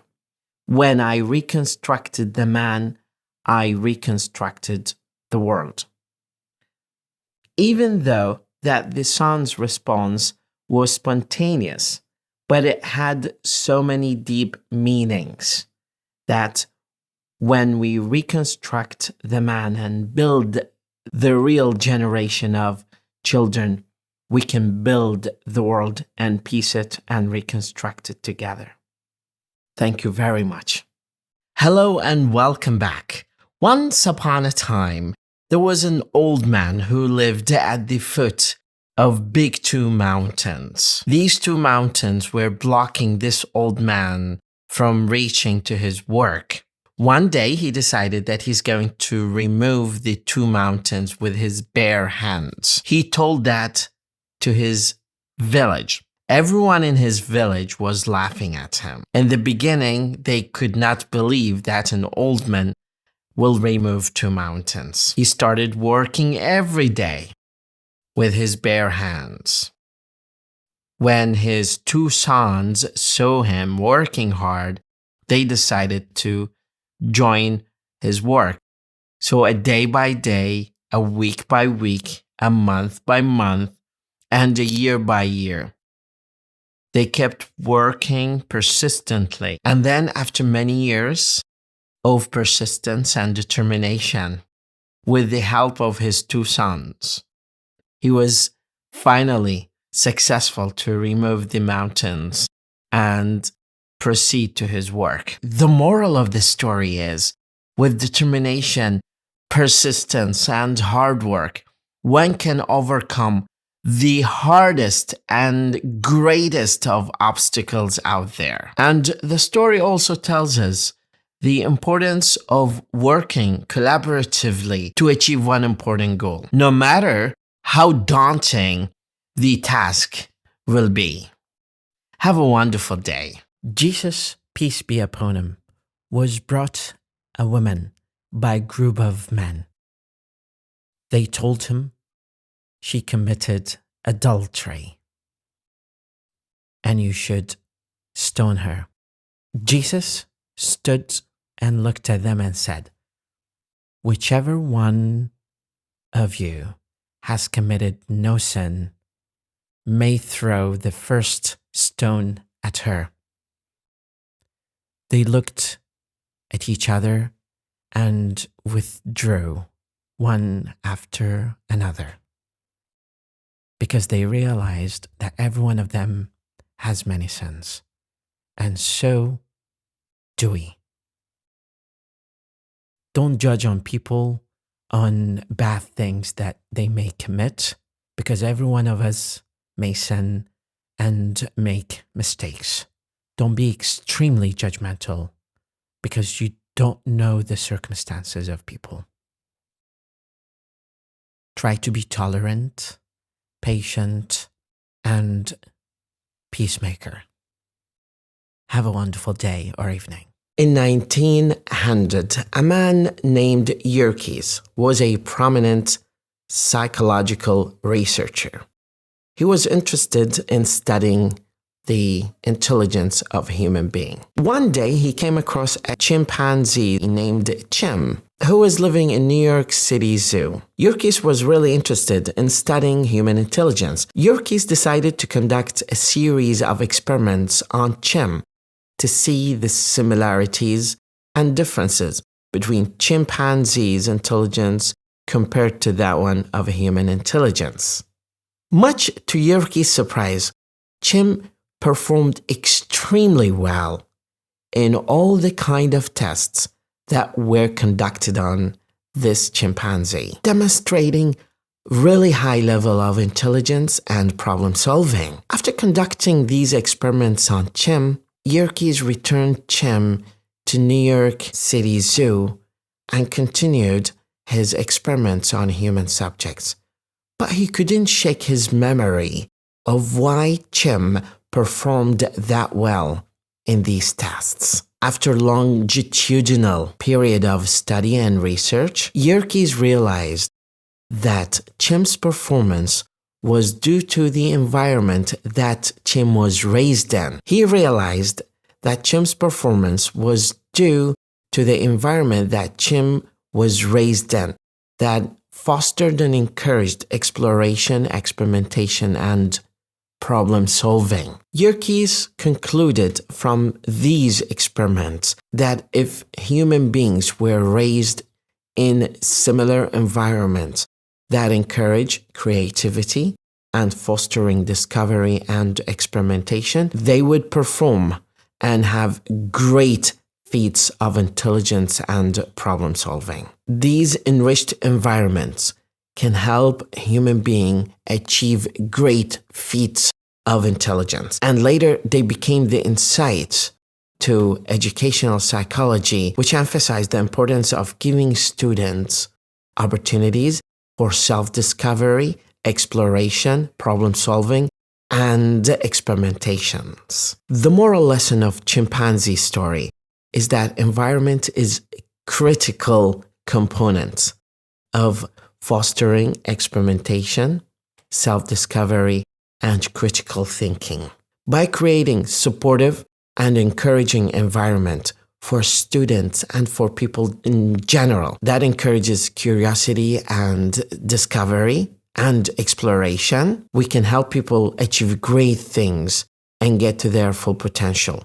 I remember this quote by Albert Einstein that I always question. I am neither clever nor especially gifted. I'm only very, very curious. So remember, curiosity is a very important element in self-discovery, whether that's for people or for students we are teaching. Keep that in mind. Have a wonderful day. As a professor of English language, my pen is a treasured tool, one that I have used for many years to mark students' papers, write my daily journals, and provide feedback to my students' work. The pen is not just a writing instrument, but a companion that has been with me through countless essays, stories, and academic pursuits. It is a pen that is unique to me, with its own quirks and idiosyncrasies that I have grown to love. The pen is a sleek and sophisticated writing tool with a slender body that fits comfortably in my hand. The barrel is made of smooth and lustrous metal, which gives it a polished and professional appearance, providing a firm hold and ensuring that my fingers do not slip while writing. The pen has been an integral part of my life, as I have used it to mark countless papers and journals over the years. It has helped me to communicate my thoughts and ideas in a clear and concise manner, as well as to provide feedback that is both constructive and informative. When I write with this pen, I feel a sense of confidence and authority. I have used this pen to highlight and underline important points in my students' papers, to circle misspelled words and grammatical errors, and to write comments that are thoughtful and insightful. With each stroke of this pen, I have sought to encourage my students to grow and develop as writers, to refine their skills and hone their craft. This pen has been a vital tool in my mission to cultivate the next generation of writers and thinkers. In addition to its practical uses, this pen is also a thing of beauty, with a stylish and elegant design that is both functional and aesthetically pleasing. Its graceful curves and smooth lines are a testament to its superior craftsmanship, while the intricate details and fine engravings speak to its high-quality materials and attention to details. When I hold this pen, I feel a sense of pride and accomplishment, knowing that it's a reflection of my own dedication and passion for the written words. My pen is more than just a writing tool. It's an extension of myself, to be honest, a reflection of my passion for language and my commitment to my students. With its sophisticated design, reliable performance, and elegant appearance, it has served me well over the years, helping me to achieve my goals and inspire my students to reach their full potential. I'm proud to call this pen my own, and I look forward to continuing to use it in the years to come as I continue to reshape the minds and hearts of those around me in Iraq. Thank you very much.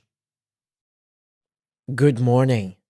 A rooster was slowly strutting through the farmyard, surrounded by hens. He suddenly noticed a gleaming object amid the straw. The rooster approached the gleaming object and unearthed it from amid the straw. He found a lost pearl that was lost in the yard for so many years. It was a precious pearl. The rooster looked at the pearl and said, "You may be deemed precious by those people who value you as a pearl. For me, I would prefer to have a single barley corn over a pack of pearls." This fable serves as a reminder that valuable possessions hold worth for those who can truly appreciate them. Sometimes you're a true pearl, but you are not appreciated or held worth by those who surround you. If you cannot change them, change them. You need to switch to another setting where you're appreciated. Location of the work is sometimes very important to determine your value and the right choice of people in your social network. Have a wonderful day. In 2000, a young woman named Malala Yousafzai became an advocate for women's rights and education in Pakistan. At the age of 11, she started speaking out against Taliban, who banned girls from attending schools in her region. She wrote a blog to BBC detailing her experience and advocating for women's rights for education. Despite the death threats from Taliban, she continued to speak and advocate for women's rights for education and women's rights to attend schools. In 2011, she was targeted by Taliban. She was shot in the head, but she miraculously survived that shot. After that, she became a stronger advocate for women's rights for education. Then in 2014, something quite surprising happened to her. She became the youngest Nobel Prize recipient for recognizing her work in promoting education and advocating for women's rights in the region and around the world. The moral lesson from Malala's story is the power of education for empowering women and change. Despite facing incredible adversity and risking her life and her family's life, she continued to advocate for women empowerment and change around the world. Malala never gave up on her mission to advocate for women's rights, for education, and for learning. Actually, her story is a great reminder to stand up for what you believe in, no matter how risky it is, because it's worth it. And based on her story, even the smallest voices can make huge change in the world. Thank you very much. Good morning, ladies and gentlemen, or good afternoon or good evening. I hope you have a wonderful day today. Welcome back in the mini-series of short stories for ESL/EFL learners of English. In our story of today, we will talk about Alice in Wonderland, but the short story doesn't mean that the meaning or the moral lesson is short as well. By far, this is one of the most meaningful short stories I've seen. Alice was walking in a forest. She came to a fork road, and a fork road is a road that leads to two separate roads. She saw a cat in a tree in that place. She asked the cat, "Which road do I take?" The cat replied, "Where do you want to go?" Alice responded, "I don't know." The cat said, then it doesn't matter. Now, the moral of the lesson is, if you don't know where you're going, you're not going to get there, no matter how many roads you take, and no matter how many intersections in your life are. The moral lesson of this story is very simple, but it's so meaningful. You need to know from the early get-go where you're heading. Because if you don't know where you are heading, you're not going to go there. You're not going to get there. Because there are so many fork roads and so many roads that will take us to so many different destinations. So you need to specifically know where you're heading. If you want to get your MA or PhD, if you want to travel abroad, if you want to settle and make your own business, if you want to be an engineer or a doctor or any other profession, you need to know that from the early get-go. Otherwise, you're not going to be going anywhere. Thank you very much. One day, a dog is walking home with a piece of meat in his mouth. On his way back home, he crosses a river and he looks into the water. He mistakes his own reflection on water for another dog that wants to eat his meat. But as he opens his mouth to bark against the other dog, because he felt the threat, the meat falls deep into water and is never seen again. The moral lesson of the story: never be greedy. Everyone wants more. But if we are happy with what we have, like health, life, happiness, family, and home, that's enough. Even though a lot of people want more. But it's very important to reflect on the things that we have better than the things that we don't. Because at some point, you might end up with only the regrets for the things that you could have done. Greed is a very vicious circle. So be happy with what you have, give people more, help others, at the same time, be modestly satisfied with the blessings that you have. Thank you very much.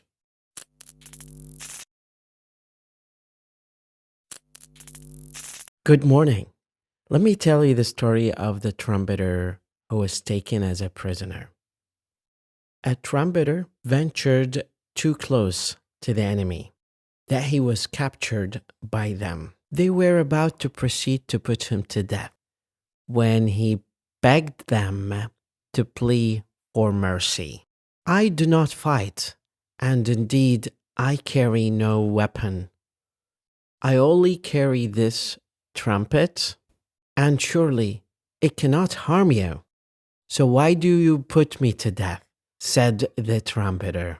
You may not fight yourself, but you encourage and guide your fellow men to fight. Words may be deeds. The moral lesson of the story: sometimes when you say a word, it can be translated or interpreted as a positive deed or a negative deed. So you have to be very careful about what you say.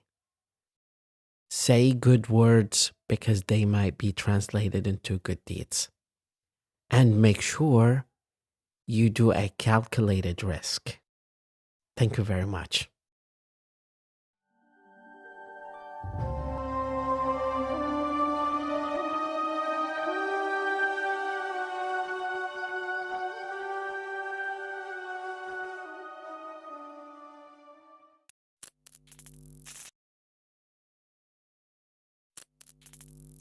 A wise man once encountered a group of people who were complaining about the same issue again and again. One day, instead of listening to their complaints, he decided to tell them a joke. Everybody cracked up laughing. Then he told them the joke again. A few of them smiled. Then he told them the joke again, and nobody laughed or smiled. And then he told them the joke again, and he didn't get any reaction from any one of them. So he told them, you don't laugh at the same joke more than once.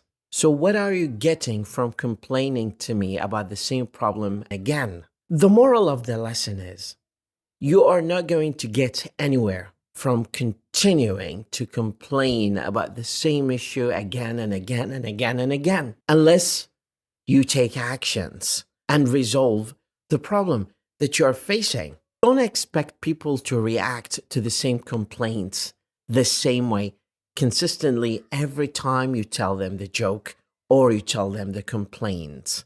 People will stop sympathizing with you. Actually, they might not like you anymore because you give them negative energy. So take actions and try to resolve the problem as soon as possible. Thank you very much and have a wonderful day. Today is a story from Iraq.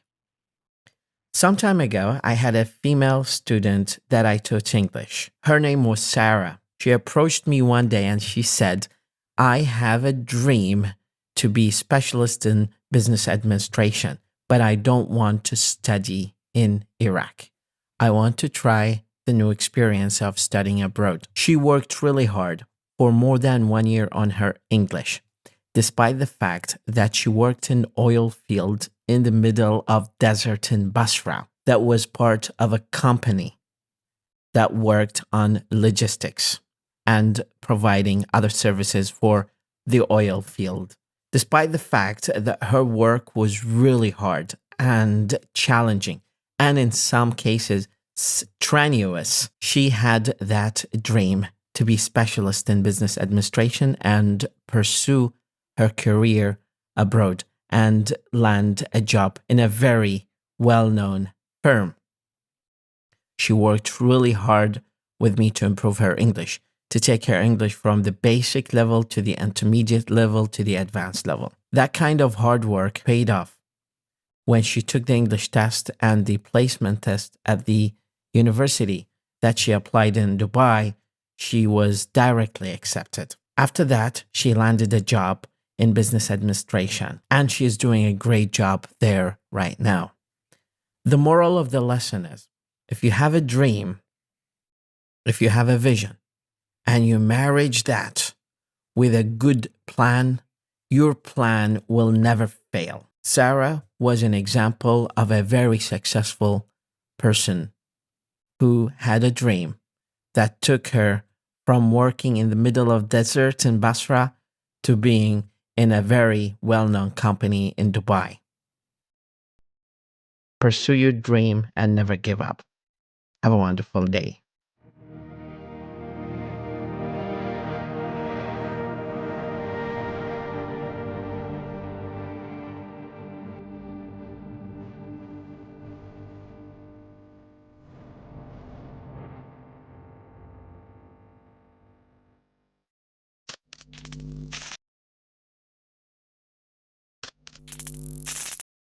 هذا الاسبريسو وهذا الامريكي.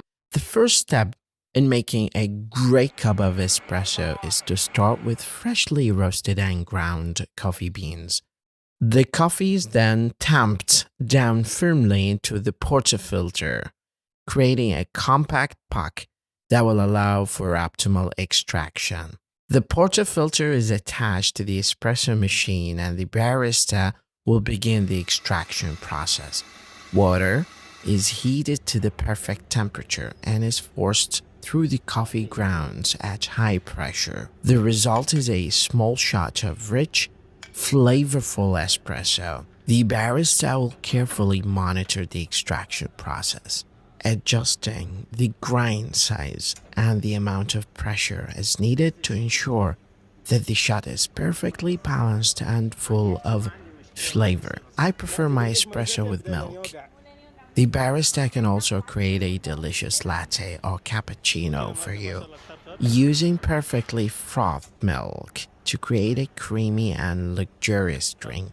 No matter how you take your espresso, the barista at the station cafeteria in Baghdad will have the skill and expertise to make you a cup of coffee that will leave you feeling satisfied and energized, just like the way I am now when I'm taking it from the hands of the barista. Thank you very much.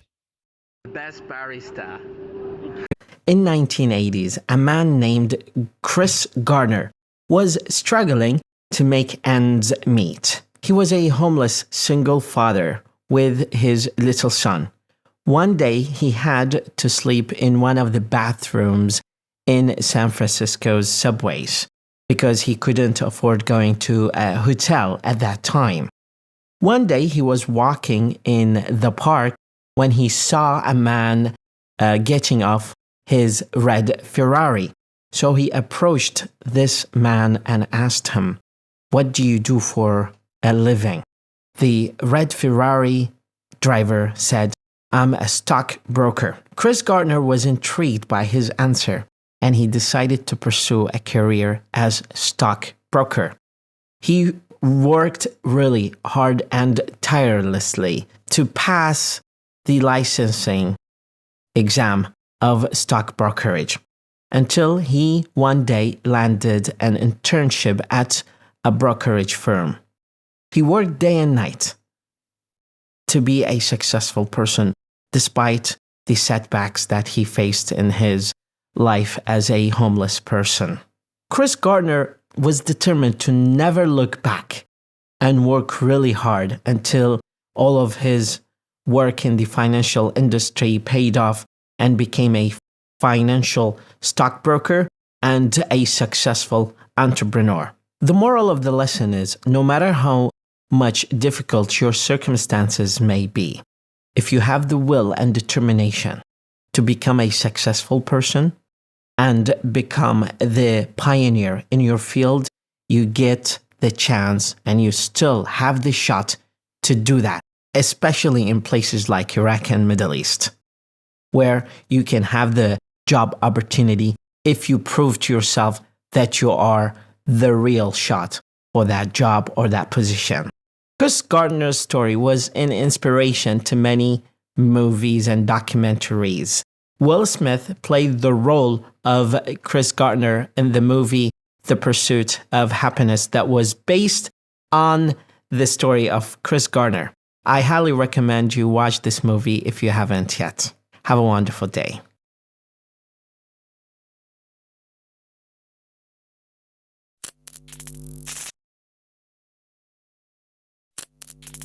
Two patients, seriously ill, occupied the same room in a hospital one day.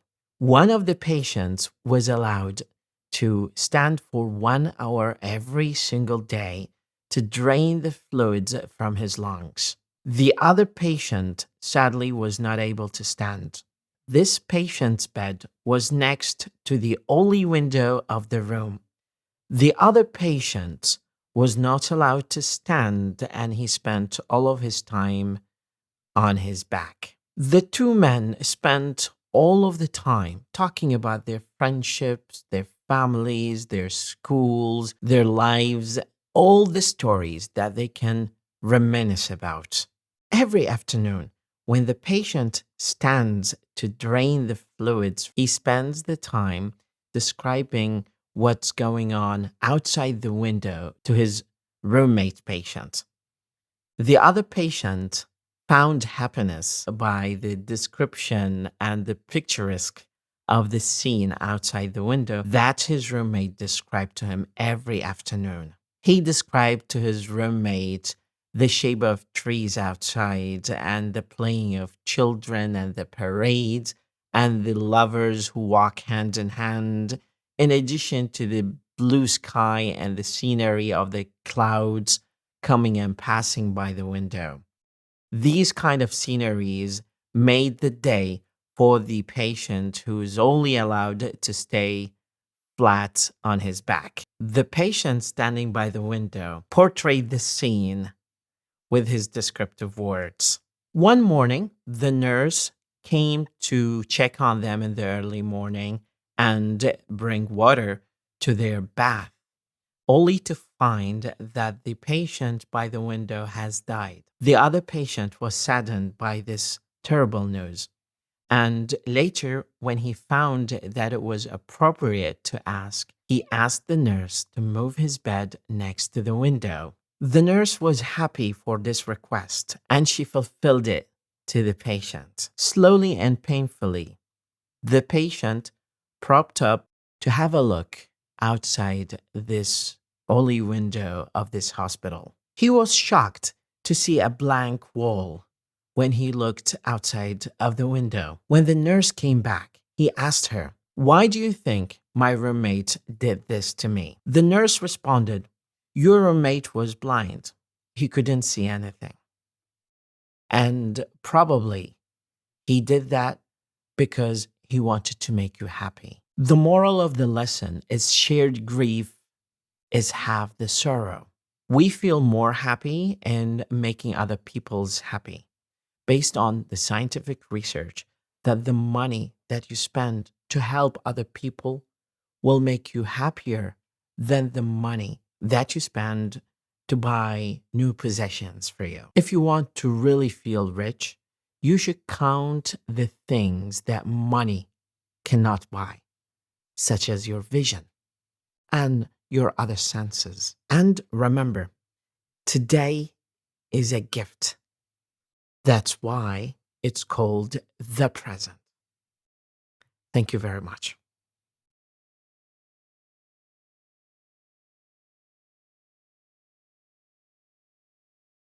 In today's fast-pacing world, the humble pen, whether classic or digital, remains a powerful tool in learning English, writing, and note-taking. The act of writing by hand has stood the test of time, serving as a bridge between our thoughts and the tangible world.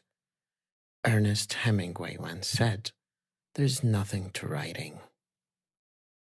All you do is sit down at a typewriter and bleed." This quote encapsulates the deep connection between the writer and their words, a connection that begins with the pen. Taking notes by hand has been proven to enhance memory retention and understanding. When learning English, this becomes crucial. The physical act of writing helps us internalize new vocabulary and complex grammar rules. As Mark Twain aptly put it, the secret of getting ahead is getting started. Using a pen to jot down notes, ideas, and practice exercises is a powerful way to get started and keep moving forward in your language learning journey. The digital writing pen offers new dimensions of flexibility and connectivity. With a digital pen, we can write, draw, edit, and organize our thoughts seamlessly. This modern tool embodies J.K. Rowling's words, "The pen is mightier than the sword." The digital pen enhances our ability to create, learn, and share our ideas with ease. Writing by hand, whether a classic or digital pen, also improves writing skills. Regular practice helps us develop clarity, style, and confidence. As Pablo Picasso famously said, "Inspiration exists, but it has to find you working." The pen is our companion in this creative process, always ready to capture our thoughts and inspirations. Finally, Neil Gaiman's words remind us of the joy and fulfillment that come from writing. The world always seems brighter when you've just made something that wasn't there before. Whether it's a new story or a set of detailed notes, the pen enables us to bring our ideas to life and share them with the world. The pen, whether classic or digital, is an indispensable tool in learning English and enhancing our writing skills. It connects us to our thoughts, aids in memory retention and fuel our creativity. So pick up your pen and start taking notes. The world is waiting to see what you write. مدرب اللغة وليد خالد.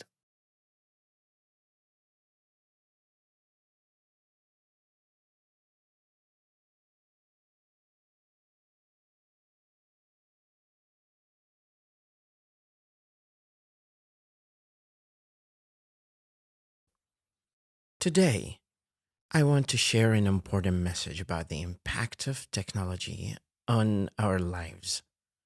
We live in a world where our phones and gadgets are constantly demanding our attention. While technology has brought many benefits, it's essential to remember not to let it control our lives. Do you find yourself constantly checking your phone, scrolling through social media, or playing games for hours? This habit can distract us from doing meaningful activities. As Albert Einstein once said, "I fear the day that technology will surpass our human interaction." The world will have a generation of idiots. This quote reminds us of the importance of real human connections and personal growth. Instead of spending all day on your phone, focus on improving yourself. Read more books. Reading expands your mind, improves your vocabulary, and helps you think critically. It opens up new worlds and ideas that can inspire and motivate you. Engage with high intellectuals. Seek out conversations with people who challenge your thinking and share their knowledge. These interactions can help you grow and develop a deeper understanding of the world. Develop real-life skills. Learn to cook. Play a musical instrument. Learn to edit or take up a new hobby. These skills not only make you more independent, but also boost your confidence and creativity. Remember, technology should be a tool to enhance our lives, not dominate them. Let's strive to balance our use of technology with activities that contribute to our personal growth and well-being.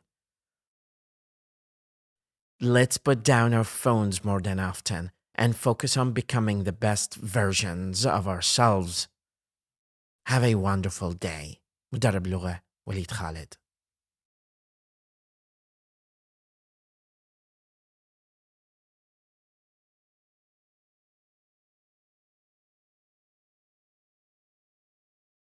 Let me tell you the story of the mother and the wolf. One early morning, a hungry wolf was sprawling around a cottage at the edge of a village when he heard a child crying in the house. Then he heard the mother's voice saying, "Hush, child, hush. Stop crying, or I will give you to the wolf." Surprised but delighted at the prospects of such a so delicious meal, the wolf settled down under an open window, expecting every moment to have the child handed over to him. But though the little child continued to fret, the wolf waited all day in vain. Then, towards the nightfall, he heard the mother's voice again as she sat down near the window to sing and to rock her baby to sleep. "There, child, there, the wolf shall not get you. No, no, Daddy is watching, and Daddy shall kill him if he should come near. If he should come near." Just then, the father came within the sight of the home, and the wolf was just barely able to save himself from the dogs by a bit of running. The moral lesson, my friends, do not believe everything you hear. Have a wonderful day. مدرب لغة وليد خالد. Good morning. Today, I will tell you the story of the Fox and the Crow. One bright morning, as the fox was following his sharp nose in search of a bite to eat, he saw a crow on the limb of a tree overhead. This, by no means, was the first crow the fox had ever seen. What caught his attention this time and made him stop for a second look was that the little crow held a bit of cheese in her beak. No need to search any farther, thought sly Master Fox. Here is a dainty bite for my breakfast. Up he trotted to the foot of the tree on which the crow was sitting, and looking up admiringly, he cried,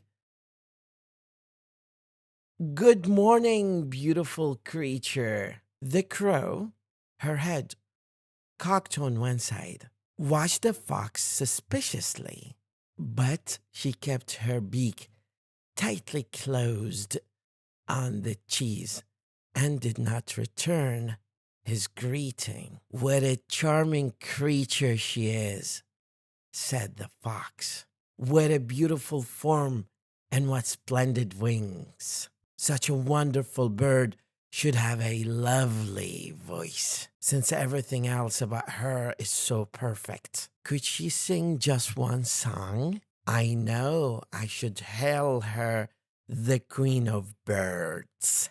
Listening to these flattering words, the crow forgot all her suspicions and also her breakfast. She wanted very much to be called the Queen of Birds. So she opened her beak wide open to utter her loudest caw, and down fell the cheese straight to the fox's open mouth. "Thank you," said Master Fox sweetly as he walked off. "Though it is cracked, you have a voice, sure enough. But where are your wits?" The moral lesson of this story, my friends: the flatterer lives on the expense of those who will listen to him or her. This is a story that I have recently published. قصة بسيطة تعليمية بها كثير من المعاني تستفيد من عندها لتعلم اللغة الإنجليزية. القصة بها سياق شرق أوسطي، وهي بناء على قصة البساط السحري. هذه القصة سميتها The Magic Carpet of Baghdad. خلينا نجي نقرأها. طبعا إذا تلاحظ القصة باللغة العربية واللغة الإنجليزية هناك بعض الأخطاء، سامحوني عليها، لكن هي بها مادة تعليمية ومفردات مفيدة جدا. In the bustling city of Baghdad, there lived a young boy named Omar. Omar loved to explore the markets and bazaars of the city, but he longed for a grand adventure. One day, he met a mysterious old man in the marketplace who offered him a ride on a magic carpet. Omar was hesitant at first, but the old man promised that the carpet would take him on a journey he would never forget. Omar agreed, and the old man led him to a small shop filled with beautiful carpets of all colors and patterns. The old man pointed to a red and gold carpet in the corner of the shop and said, "This is the magic carpet that will take you on your adventure." Omar, but be warned, it will only take you to one destination of your choosing. Choose wisely. Omar looked at the carpet in amazement. It was beautiful, with intricate patterns and shimmering threads. He thought for a moment and then said, "I want to visit the Hanging Gardens of Babylon." I have heard they are the most beautiful gardens in the world. The old man nodded and helped Omar onto the carpet. He whispered a few words in a language Omar did not understand, and suddenly the carpet lifted off the ground and began to fly. Omar was amazed as he soared over the city and into the desert beyond. He saw sand dunes stretching as far as the eye could see. And then suddenly he saw greenery and trees in the distance. As they approached the hanging gardens of Babylon, Omar couldn't believe his eyes. The gardens were even more beautiful than he had imagined. There were trees, flowers, and waterfalls cascading down into sparkling pools. The air was filled with the sweet scent of flowers, and the sound of birds filled the air. Omar spent hours exploring the gardens, taking in all of the sights and sounds.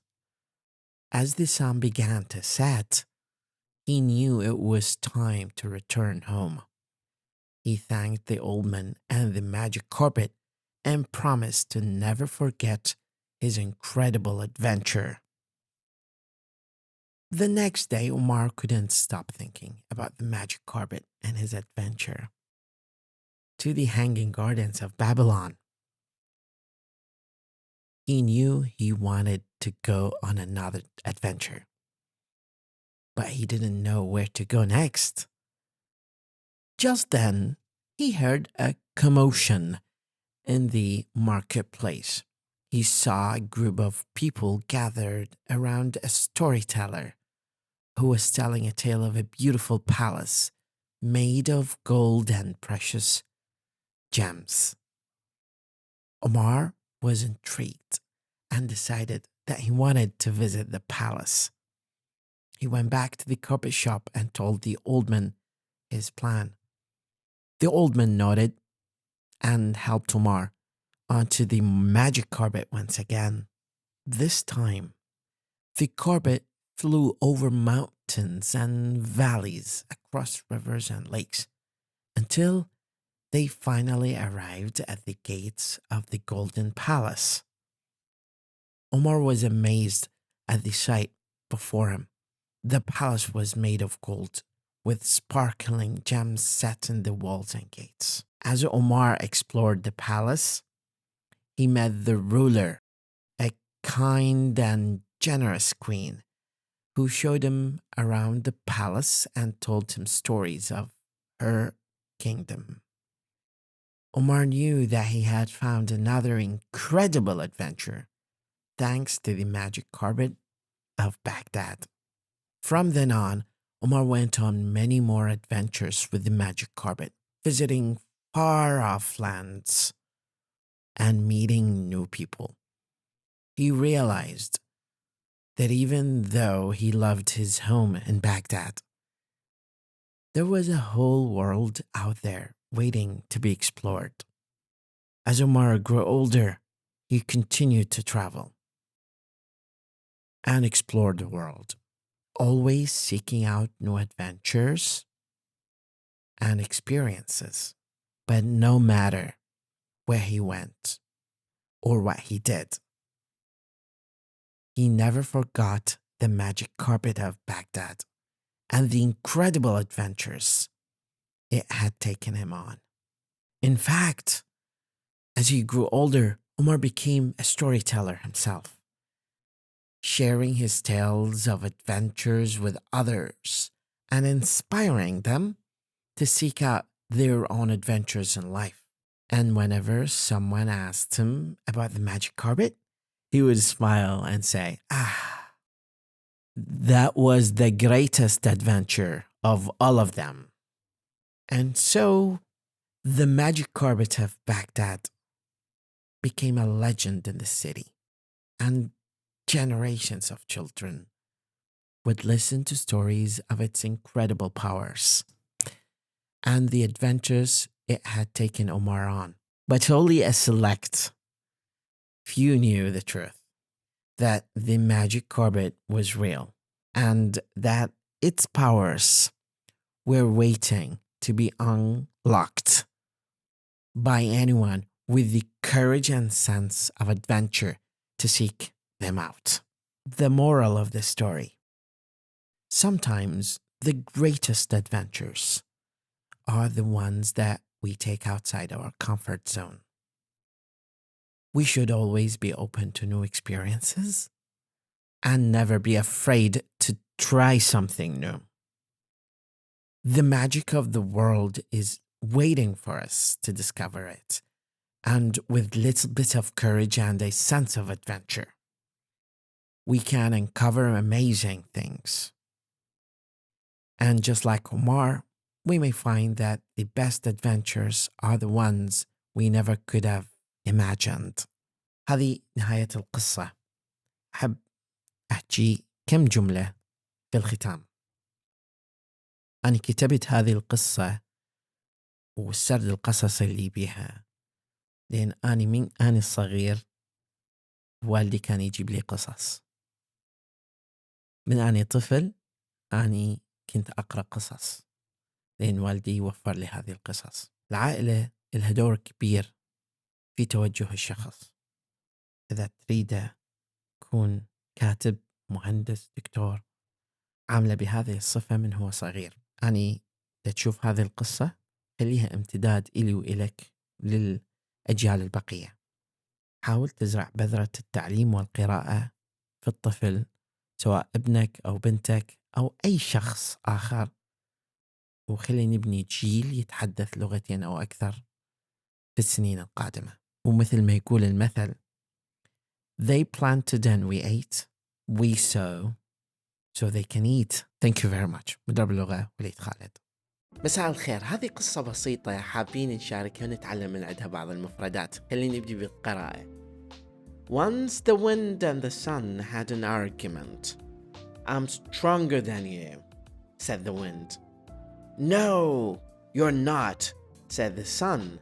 Just at that moment, they saw a traveler walking across the road. He was wrapped in a shawl. The sun and the wind agreed that whatever could separate the traveler from his shawl was stronger. The wind took the first turn. He blew with all his might to tear the traveler's shawl from his shoulders. But the harder he blew, the tighter the traveler gripped the shawl to his body. The struggle went on till the wind's turn was over. Now it was the sun's turn.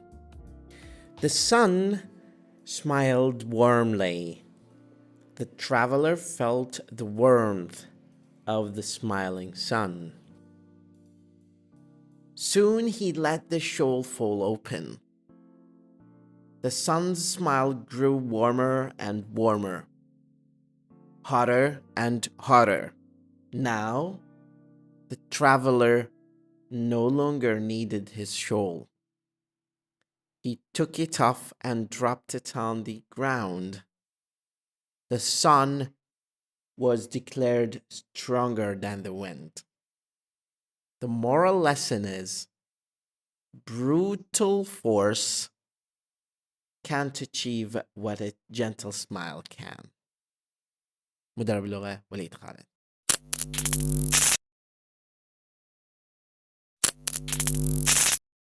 There was a poor boy who would sell newspapers to pay for school. One day, he was hungry and decided to ask for food at the next house he visited. A girl at one house offered him a glass of milk. She refused to take payment for it. After many years, this girl fell sick. No doctor wanted to help her. She decided to go to the best doctor in the town. The doctor spent months treating her. Though she could not afford the service, when she received the hospital bill, it read, paid in full with a glass of milk.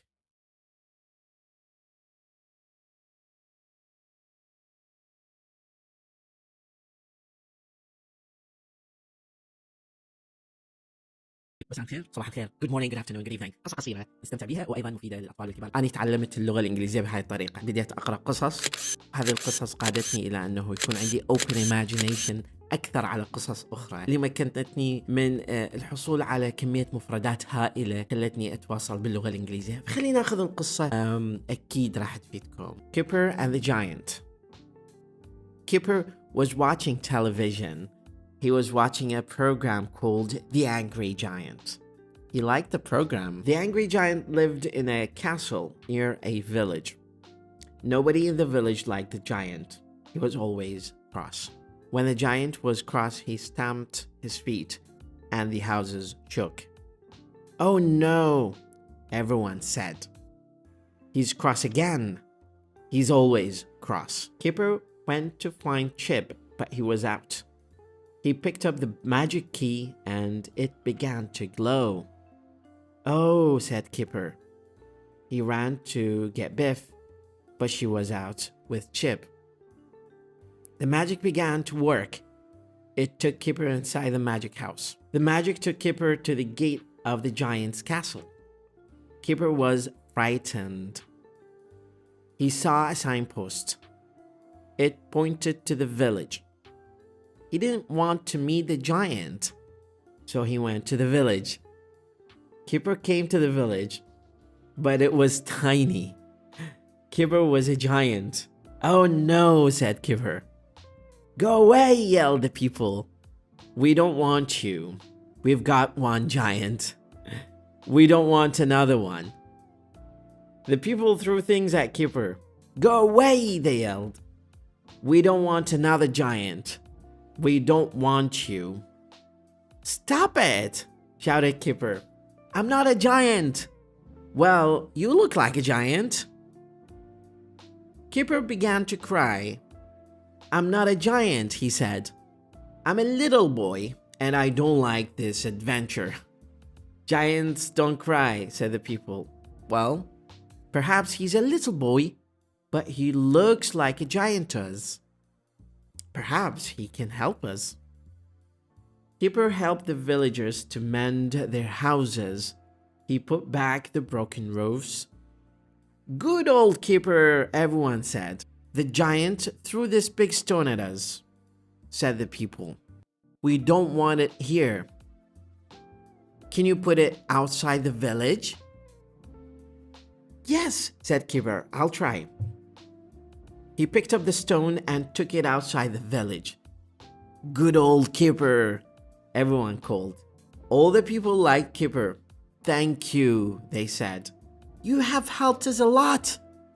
The village band played for him. The giant came back. He was very angry when he saw Kipper in the village. "I'm the giant here," he shouted. He ran towards the village. Crash! He fell over the stone. "Ouch!" he yelled. The people were frightened, but Kipper went to help the giant. He picked up the giant's things and put a bandage round his head. Kipper was bigger than the giant. "Be a good giant," said Kipper. "Stop being angry, and the people will like you." So the giant stopped being angry. "I'll try to be good," he said. "Hooray!" shouted the people. "Let's have a party." The key began to glow. "It's time for me to go now," said Kipper. "Goodbye. Thank you for the party." The magic took Kipper home. "Nobody likes an angry giant," said Kipper. What an adventure. كان معكم مدرب اللغة خالد. ربي يحفظكم.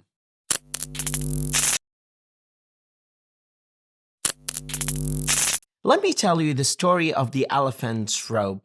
One day, a gentleman was walking in elephant camps. He spotted a group of elephants that were not kept in cages, but they failed to run away. He was confused by this scene and he was very curious to know what happens. The only thing that kept these elephants from breaking away was a small piece of rope that was tied to their legs, one of their legs. Curious by this scene, the gentleman approached the trainer of the elephants and he asked him, "Why do you think these elephants do not break away and escape?" And the only thing that keeps them in the camp is that little rope that is tied to one of their legs. The trainer said, "Let me tell you the story. When they are very young and very small, we tie them to the same rope. So when they grow up, they are still mentally conditioned that they cannot break away because that rope is still holding them.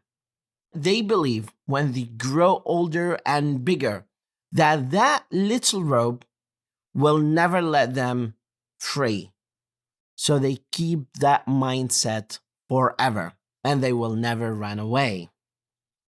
The moral of the story, no matter how many people try to change your mindset, it's really hard for them to do so unless you have the willpower and you are mentally conditioned that you can change. I notice that when people approach me and they say, "I will never learn English," that is actually pretty much the same rope that holds you from achieving your goals and your dreams. If you are mentally conditioned since you are young, or somebody told you that you will never be able to set free and approach new life, or change your lifestyle, or change one of the bad habits that you have, or be able to learn a language, you will never achieve that goal unless you're mentally conditioned positively that you can change. If you want to change somebody's ideas, think how many people are needed to change one of your ideas. It's really hard. So if you do not advocate for change, if you do not have the intrinsic belief that you can change, you will still be held to that same rope in that camp and you will never set your skills free for change. So try to change yourself and cut that rope, because now you're stronger, you're bigger, and you're smarter. Have a wonderful day.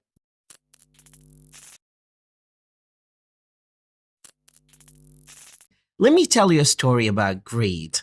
A long time ago, a farmer by the name Heron lived in a small farm near a big town. He saw a serpent that came out of an anthill. He was so frightened. So he thought that it might be the guardian of the field.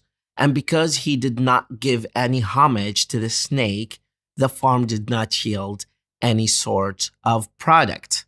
So he went running back home and he brought a bowl of milk and he offered to the giant serpent. The serpent leaned to the bowl of milk and drank. The next day, when he came to plow the farm, he found a coin of gold in the bowl of milk. He was so happy to see that. So it became regular that he serves the serpent a bowl of milk every other day, and then he finds a coin of gold. The farmer had something to do in a far town, so he had to go for a few days. So he gave the job to his son to serve a bowl of milk to the serpent. The next day, the son served a bowl of milk to the serpent that came out of the anthill, and the day after he found a coin of gold. And because greed is in the human nature, he thought, well, if I go to the anthill, it must be full of gold. So if I kill the snake, I will get all of the gold. So he served the serpent a bowl of milk. And while the serpent was leaning to drink, the boy struck the snake with a wooden stick. The serpent managed to escape the blow of the stick and bit the boy to death. When the father came back, he grieved a lot. So he went to the anthill and summoned the serpent. The serpent said, well, I know that your greed brought you back here to me. And that is the same reason that I bit your son. Now, neither can I forget the blow of the stick, nor can you forget the pain I caused because of the death of your son. So it's best for us to part ways. The serpent gave a diamond to the farmer, and she told him not to come back again. And since that time, the farmer didn't go to the anthill, and the serpent was never seen again. Greed, my friends, can cause death in some circumstances. Have a great day. Good morning, or good afternoon, or good evening. Let me tell you the story of life and death. A group of frogs were walking in a forest. They kept walking in this rainforest, and two of them fell in a very deep pit. They tried to jump and get out of the pit, but they failed. So their friends were shouting at them and saying, try and jump, try and jump. But then rain started to become heavier. So their friends who were calling and screaming at them got frustrated. And they said, well, you have to give up. There's no way you can survive.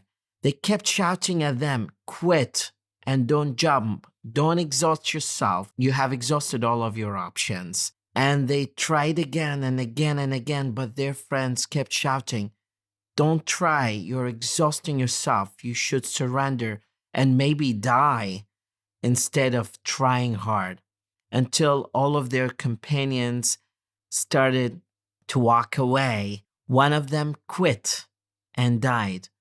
And the other one tried again and again and again and again, tried really hard until he jumped out of the pit. Then when he got out of the pit, the other frogs told him, did you hear what we were trying to say? The frog paused and tried to explain to them that he was deaf.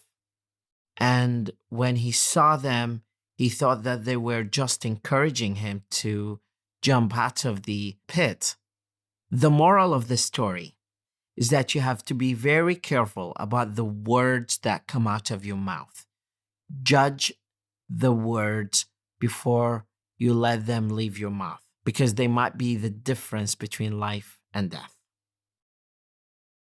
Have a wonderful day. An old dad in his 80s was sitting with his own son. His son was in his 40s. They were sitting in the garden of the house. There was chirping of sparrows and birds. It's the beginning of March and the springtime. Then a little sparrow came flying in front of them and landed at a rock in front of them. The dad asked his son, what is that? The son looked at his dad and looked at the bird and said, it's a sparrow, my dad. Later, the same sparrow came closer to them. And the dad asked his son again, what is that? The son angrily looked at his dad and said, my dad, it's a sparrow. Then, few moments later, another sparrow came.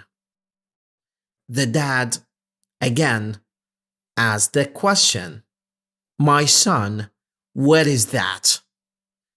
The son was so angry because he thought that his reading was interrupted and said, Father, don't you know that I have said that many times that that is a sparrow? A few moments later, another sparrow came. And at this time, the father asked the question again, my son, what is that? The son was so infuriated and he started to shout at his dad, what's wrong with you? I have just told you 3 times that that's a sparrow. The dad calmly stood and walked into the house. He returned with a small old notebook and he handed it to his son and he said, "Read." That notebook was his notebook when he was young and when his son was a child. And in the notebook he wrote, "Today I am sitting in the garden with my little son who is 4 years old. He asked me 21 times, 'What is that?' And I said, 'My son, it's a sparrow.' And every time he asked me, I was so happy to repeat my answer while I'm hugging him." The son felt so regretful for what he said earlier, and he hugged his dad, crying and apologizing for the kind of things that he said earlier. The moral of the story is that we have to appreciate the presence of our parents in our life, give them what they deserve, and appreciate that at some point we were kids in their laps, playing and asking and being curious. Their presence in our life is the most precious thing. Thank you very much.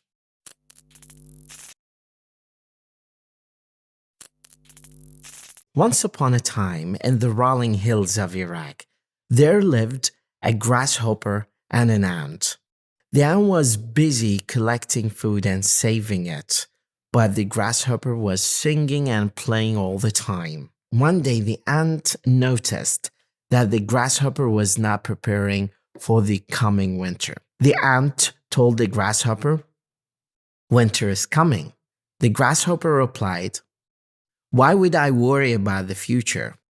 I love to enjoy singing and playing now. I am not worried about the future." The winter came and it was harsh and cold. The ant was warm and well fed. The grasshopper was struggling to find food. He then went to the ant and asked her for help. The ant was generous and helped him and fed him during winter time. The ant kindly shared some of her food that she stored for winter, but reminded the grasshopper of the importance of preparing for the future. The moral lesson of the story is the importance of preparing for future and planning for the future. Despite the fact that sometimes we enjoy playing and singing, but failing to plan for future is planning to fail for your future. Planning is really important. The ant's action also shows us the virtue of generosity and kindness to others. We need to help people in need. Thank you very much. Once upon a time, there was a village where the people were constantly fighting and arguing with one another. They couldn't agree on anything, and the village was filled with anger and resentment. One day, a wise old man named Peacemaker came to the village. He saw how the people were struggling. He went from house to house and listened to their complaints and concerns. He helped them understand each other's point of view and made suggestions for how to solve their problems. Slowly but surely, the village began to change. People started to forgive one another and work together to find solutions. They realized that they had more in common than they had thought, and that they were stronger when they worked together. The village became a peaceful place, and the people were happy once again. They thanked the peacemaker and asked him to stay, but he replied that his job was done and that they were capable of maintaining peace within the village. The moral of the story is that forgiveness and understanding are powerful tools for resolving conflicts, and that peace can be achieved by working together and being open-minded towards others. Thank you very much. Good morning. Let me tell you a moral story on the go. Once upon a time, in a small village, there was a wise man. One day, a young man came to the wise man and asked him, "How can I be wise like you?" The old man replied, "Meet me by the river tomorrow." So the next day, the young boy went to the river and he saw the wise man sitting at the bank of the river. He asked the young boy, "Look at the water. What do you see?" The young boy said, "I see a reflection of myself." The wise man took a rock and threw it into the water. That caused ripples in the water. Then he asked the young boy, "What do you see?"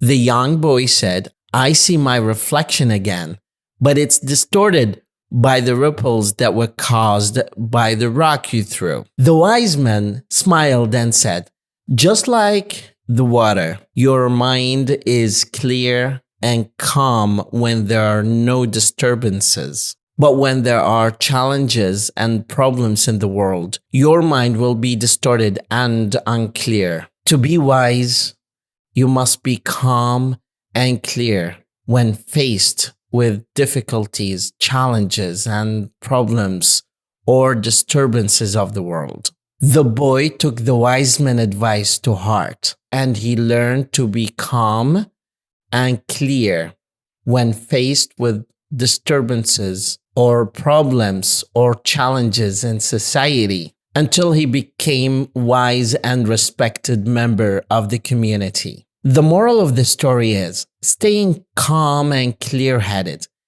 is the best way for success and wisdom when you are faced with disturbances, challenges, or problems of the world to a point where you can't seem to see the clear reflection of yourself. Thank you very much. A hare is an animal that is really popular because he is really fast. A tortoise is an animal that is really popular because everyone knows that she is slow. So one day, a hare challenged a tortoise for a race. Tortoise agreed. The overconfident hare started the race. The overconfident hare was really fast and he went so many miles ahead of the tortoise. But the tortoise was just behind. Realizing that the tortoise is going to spend so much time to get to the final line, the overconfident hare took a nap. While the tortoise was really determined and planning to get to the end, no matter what kind of challenges she is going to face. The overconfident hare took a nap while the determined tortoise reached the final line. The moral of the story is if you are confident, slowly and carefully, you will get to the end. And if you are really overconfident and brag about your skills, no matter how quick you are, at some point you will fail. So don't underestimate other people's skills. Just because you have more skills in one side, maybe you lack some skills on the other side. Have a wonderful day.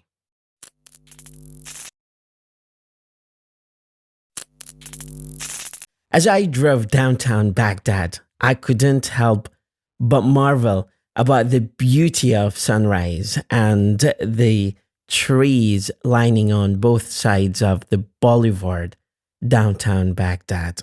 But my admiration and marveling was short-lived because there was a huge truck blocking the beautiful scenery ahead of me.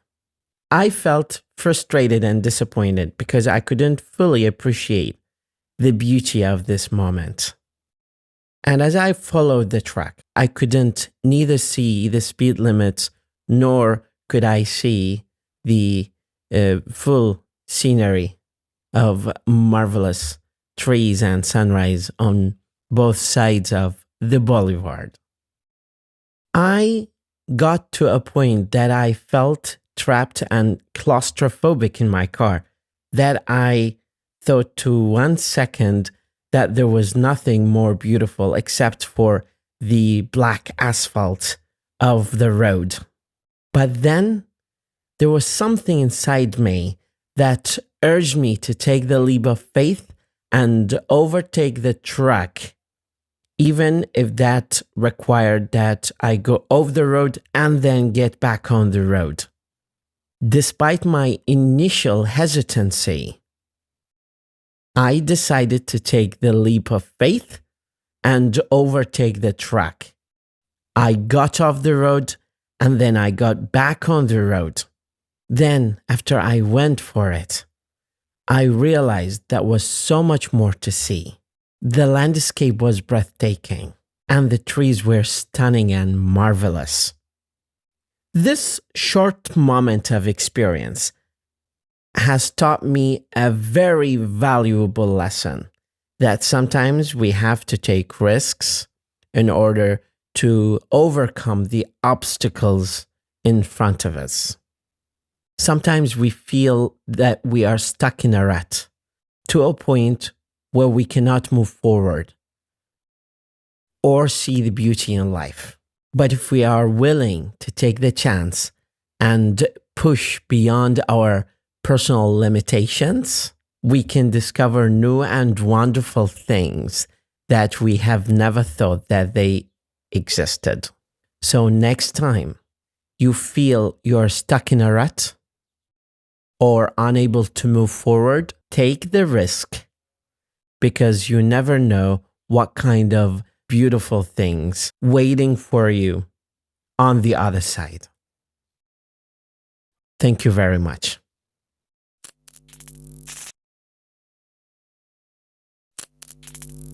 There was a blind girl who hated everyone because she was blind. The only person that she did not hate was the person who loved her, because he was always there for her. Once she told him if she could see the world one day, she will marry him. Then one day, a person donated a pair of eyes to her. Now she could see the world, including the person who loved her. When she saw him, he told her, "Now you could see the world. Would you marry me?" She was shocked to see that he was blind too, and she refused to marry him. This person who loved her was so sad that he walked away. Later, he left her a letter that says, "Just take care of my eyes, my dear." The moral of the story is when our circumstances change, so does our mind. Some people might not see the things that they used to see when their circumstances change, and they wouldn't appreciate these things anymore. There are so many things that we can take out of the story, including the fact of appreciating the blessing that we have and appreciating that some people might accompany us during the difficult time, so we have to pay back to them in the time of ease. So what are the things that we can take out of the story? Thank you very much. A shop owner placed a sign at the front door of his shop that says, "Puppies for sale." Signs like these usually attract young children. And to no surprise, a young boy approached the owner and asked, "How much are you selling the puppies for?" The shop owner said, "Anywhere between $30 to $50. The little boy pulled out some change from his pocket and said, "I only have $2.37. Can I please look at them?"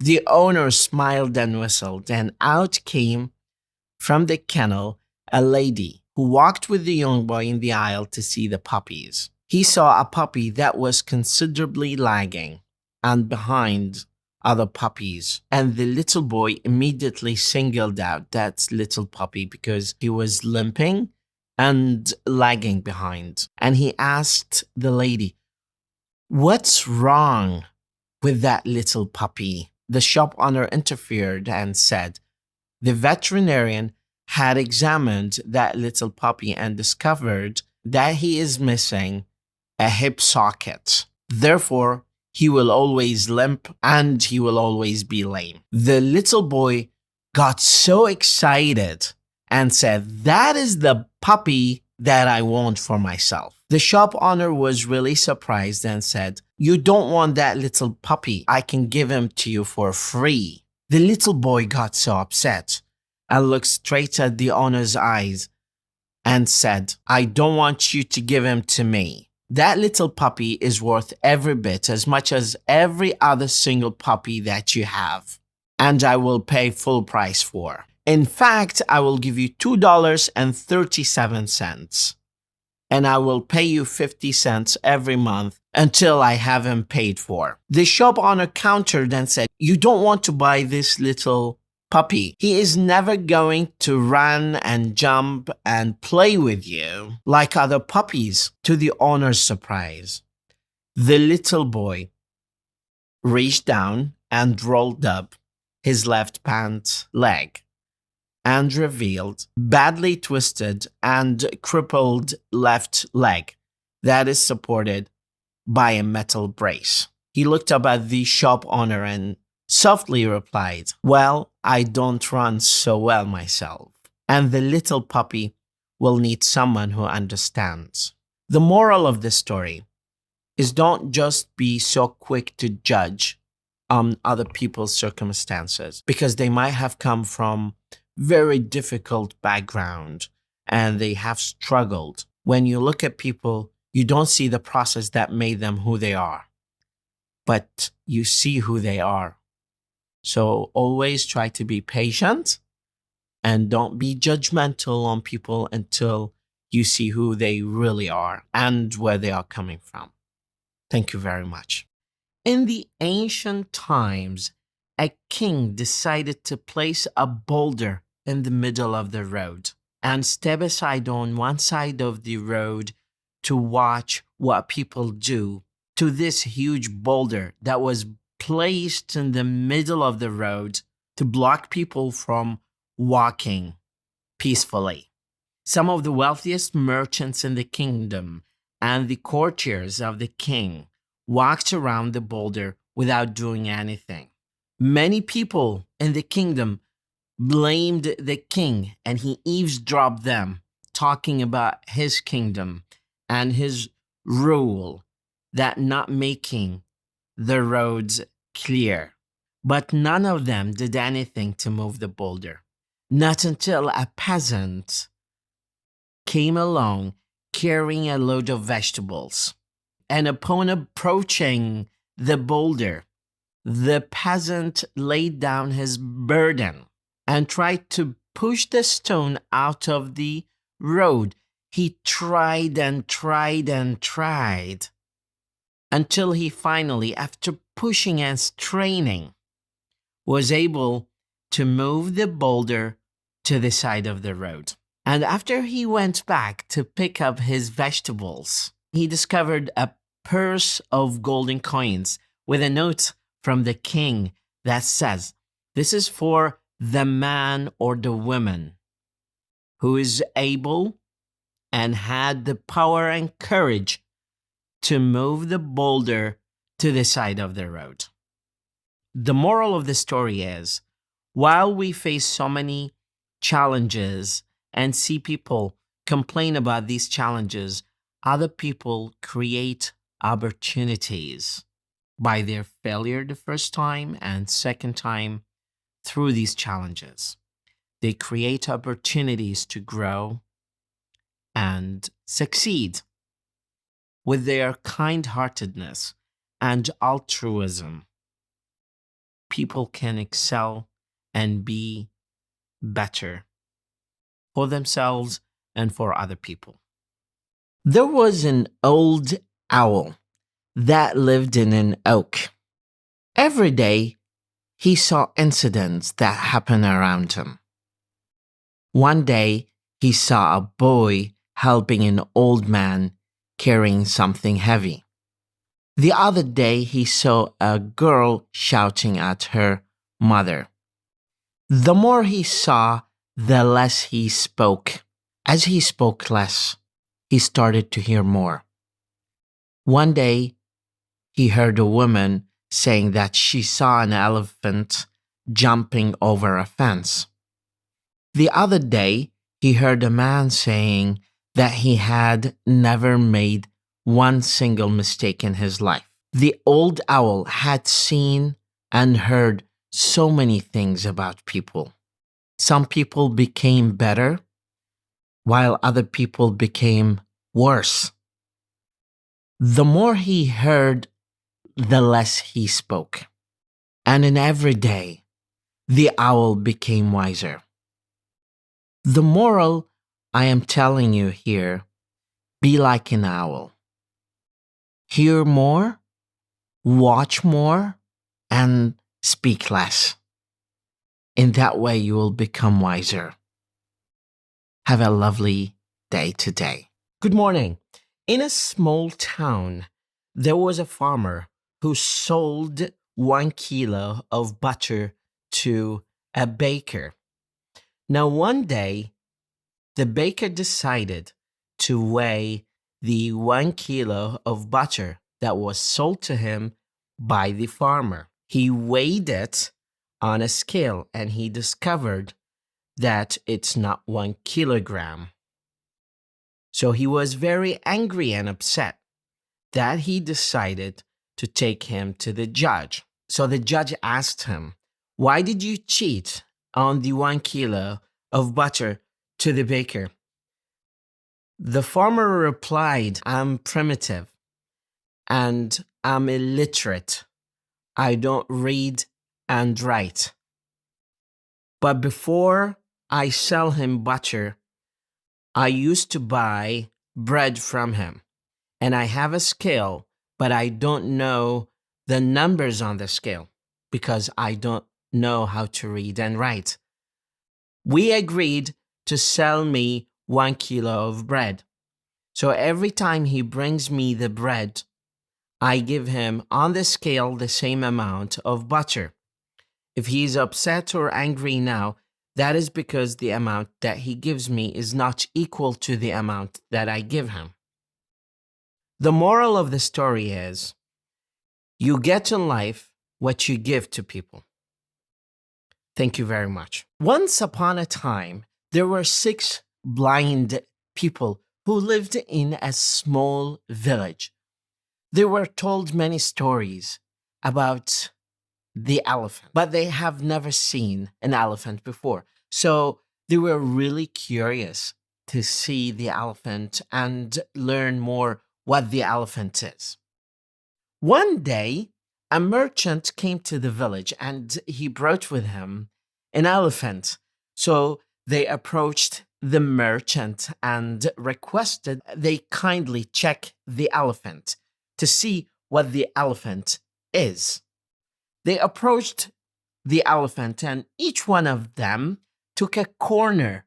So upon requesting that from the merchant appreciated that they can get closer to the elephant and check what the elephant is in reality. The first blind man touched the trunk of the elephant and said, "Well, the elephant is like a snake, long and flexible." The second blind man approached the ear of the elephant and touched it and said, "No, the elephant is like an ear, thin and flat."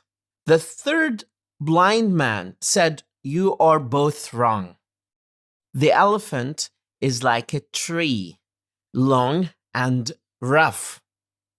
The fourth blind man approached the side of the elephant and said, "You 3 are wrong.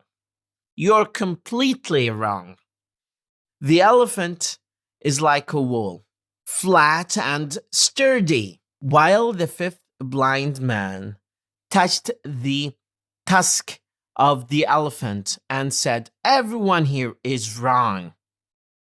The elephant is like a spear, sharp and dangerous." The sixth blind man approached the tail of the elephant and said, Now I can touch it and feel it, and I can tell 100% that all of you are wrong, because the elephant is like a rope, thin and flexible. Each one of the blind men argued and debated and offered so many reasons and sat and argued for many hours, trying to convince each one that his opinion is the right one and everyone else is wrong.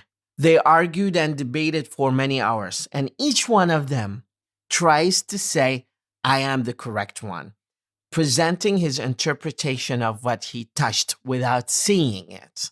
The moral of the lesson is people disagree all the time because they have different perspectives based on their knowledge, experience, travel, and contact with people. It's really important to listen to people's perspective and carefully analyze what they want to say without being judgmental on what they say, even if that differs from your own opinion. We should not dismiss other people's opinion just because they disagree with our own perspectives, as we may only see a small part of the bigger picture. Some people might not be able to see the forest for the trees. And always remember, only by combining all of the perspectives of people around us can we get a better picture and understanding of the world around us. Thank you very much. One day, a man found a cocoon of a butterfly. He was so excited. So he sat around and waited for the butterfly to leave the cocoon. The butterfly started to emerge out of the cocoon itself.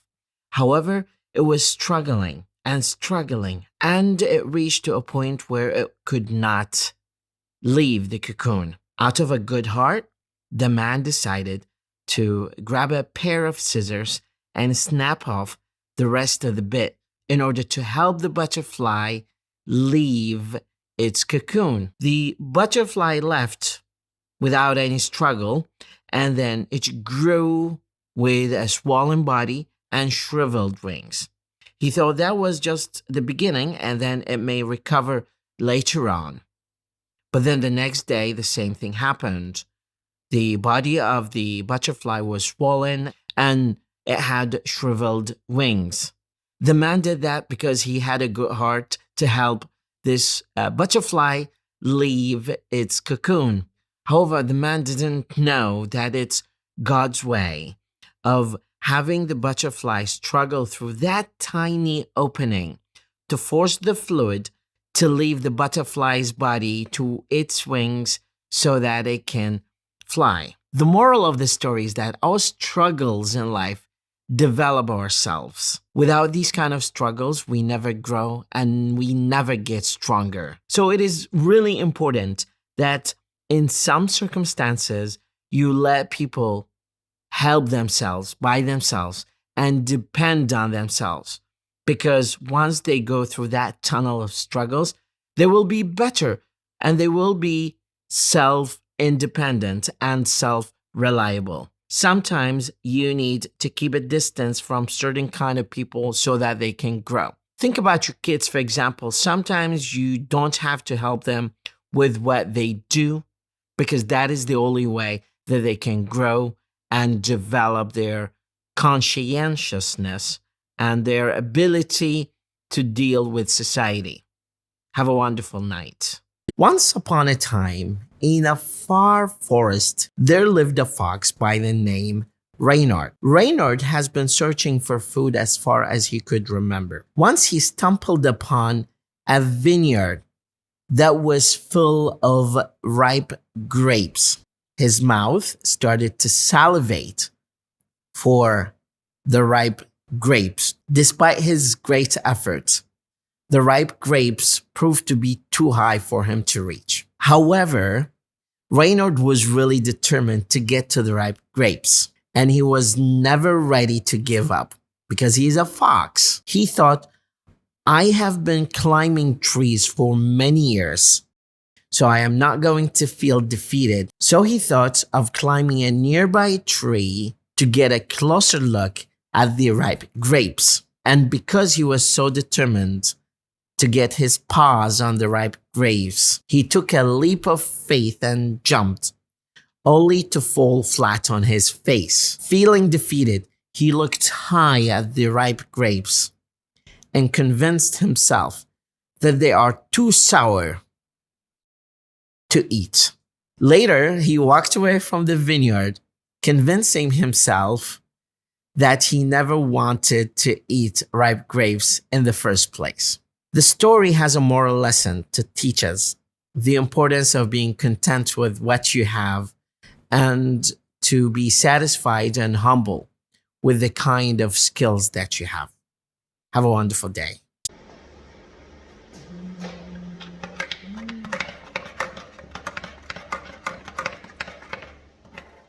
Making coffee is a simple process, but it requires precision and patience. I take my shiny silver alligator kettle and fill it with fresh, clean water. While the water heats up, I measure out the perfect amount of coffee grounds using a small scoop.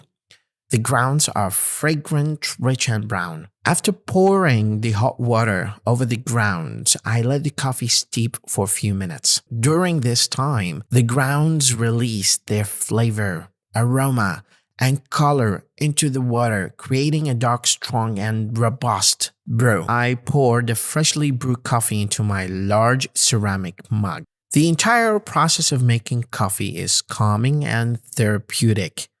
It's a simple yet satisfying ritual that adds joy and comfort to my morning routine. The rich, aromatic, and delicious taste of my homemade coffee energizes me and sets the tone for the rest of my day at work. Making coffee is not just a mundane task, but a daily art that requires precision. The process of preparing my cup of coffee involves fresh, clean water, fragrant and rich coffee grounds, a large ceramic mug, cream, and sugar. All these elements come together to create delicious, aromatic, and energizing cup of coffee that fuels me for the day ahead. Thank you very much.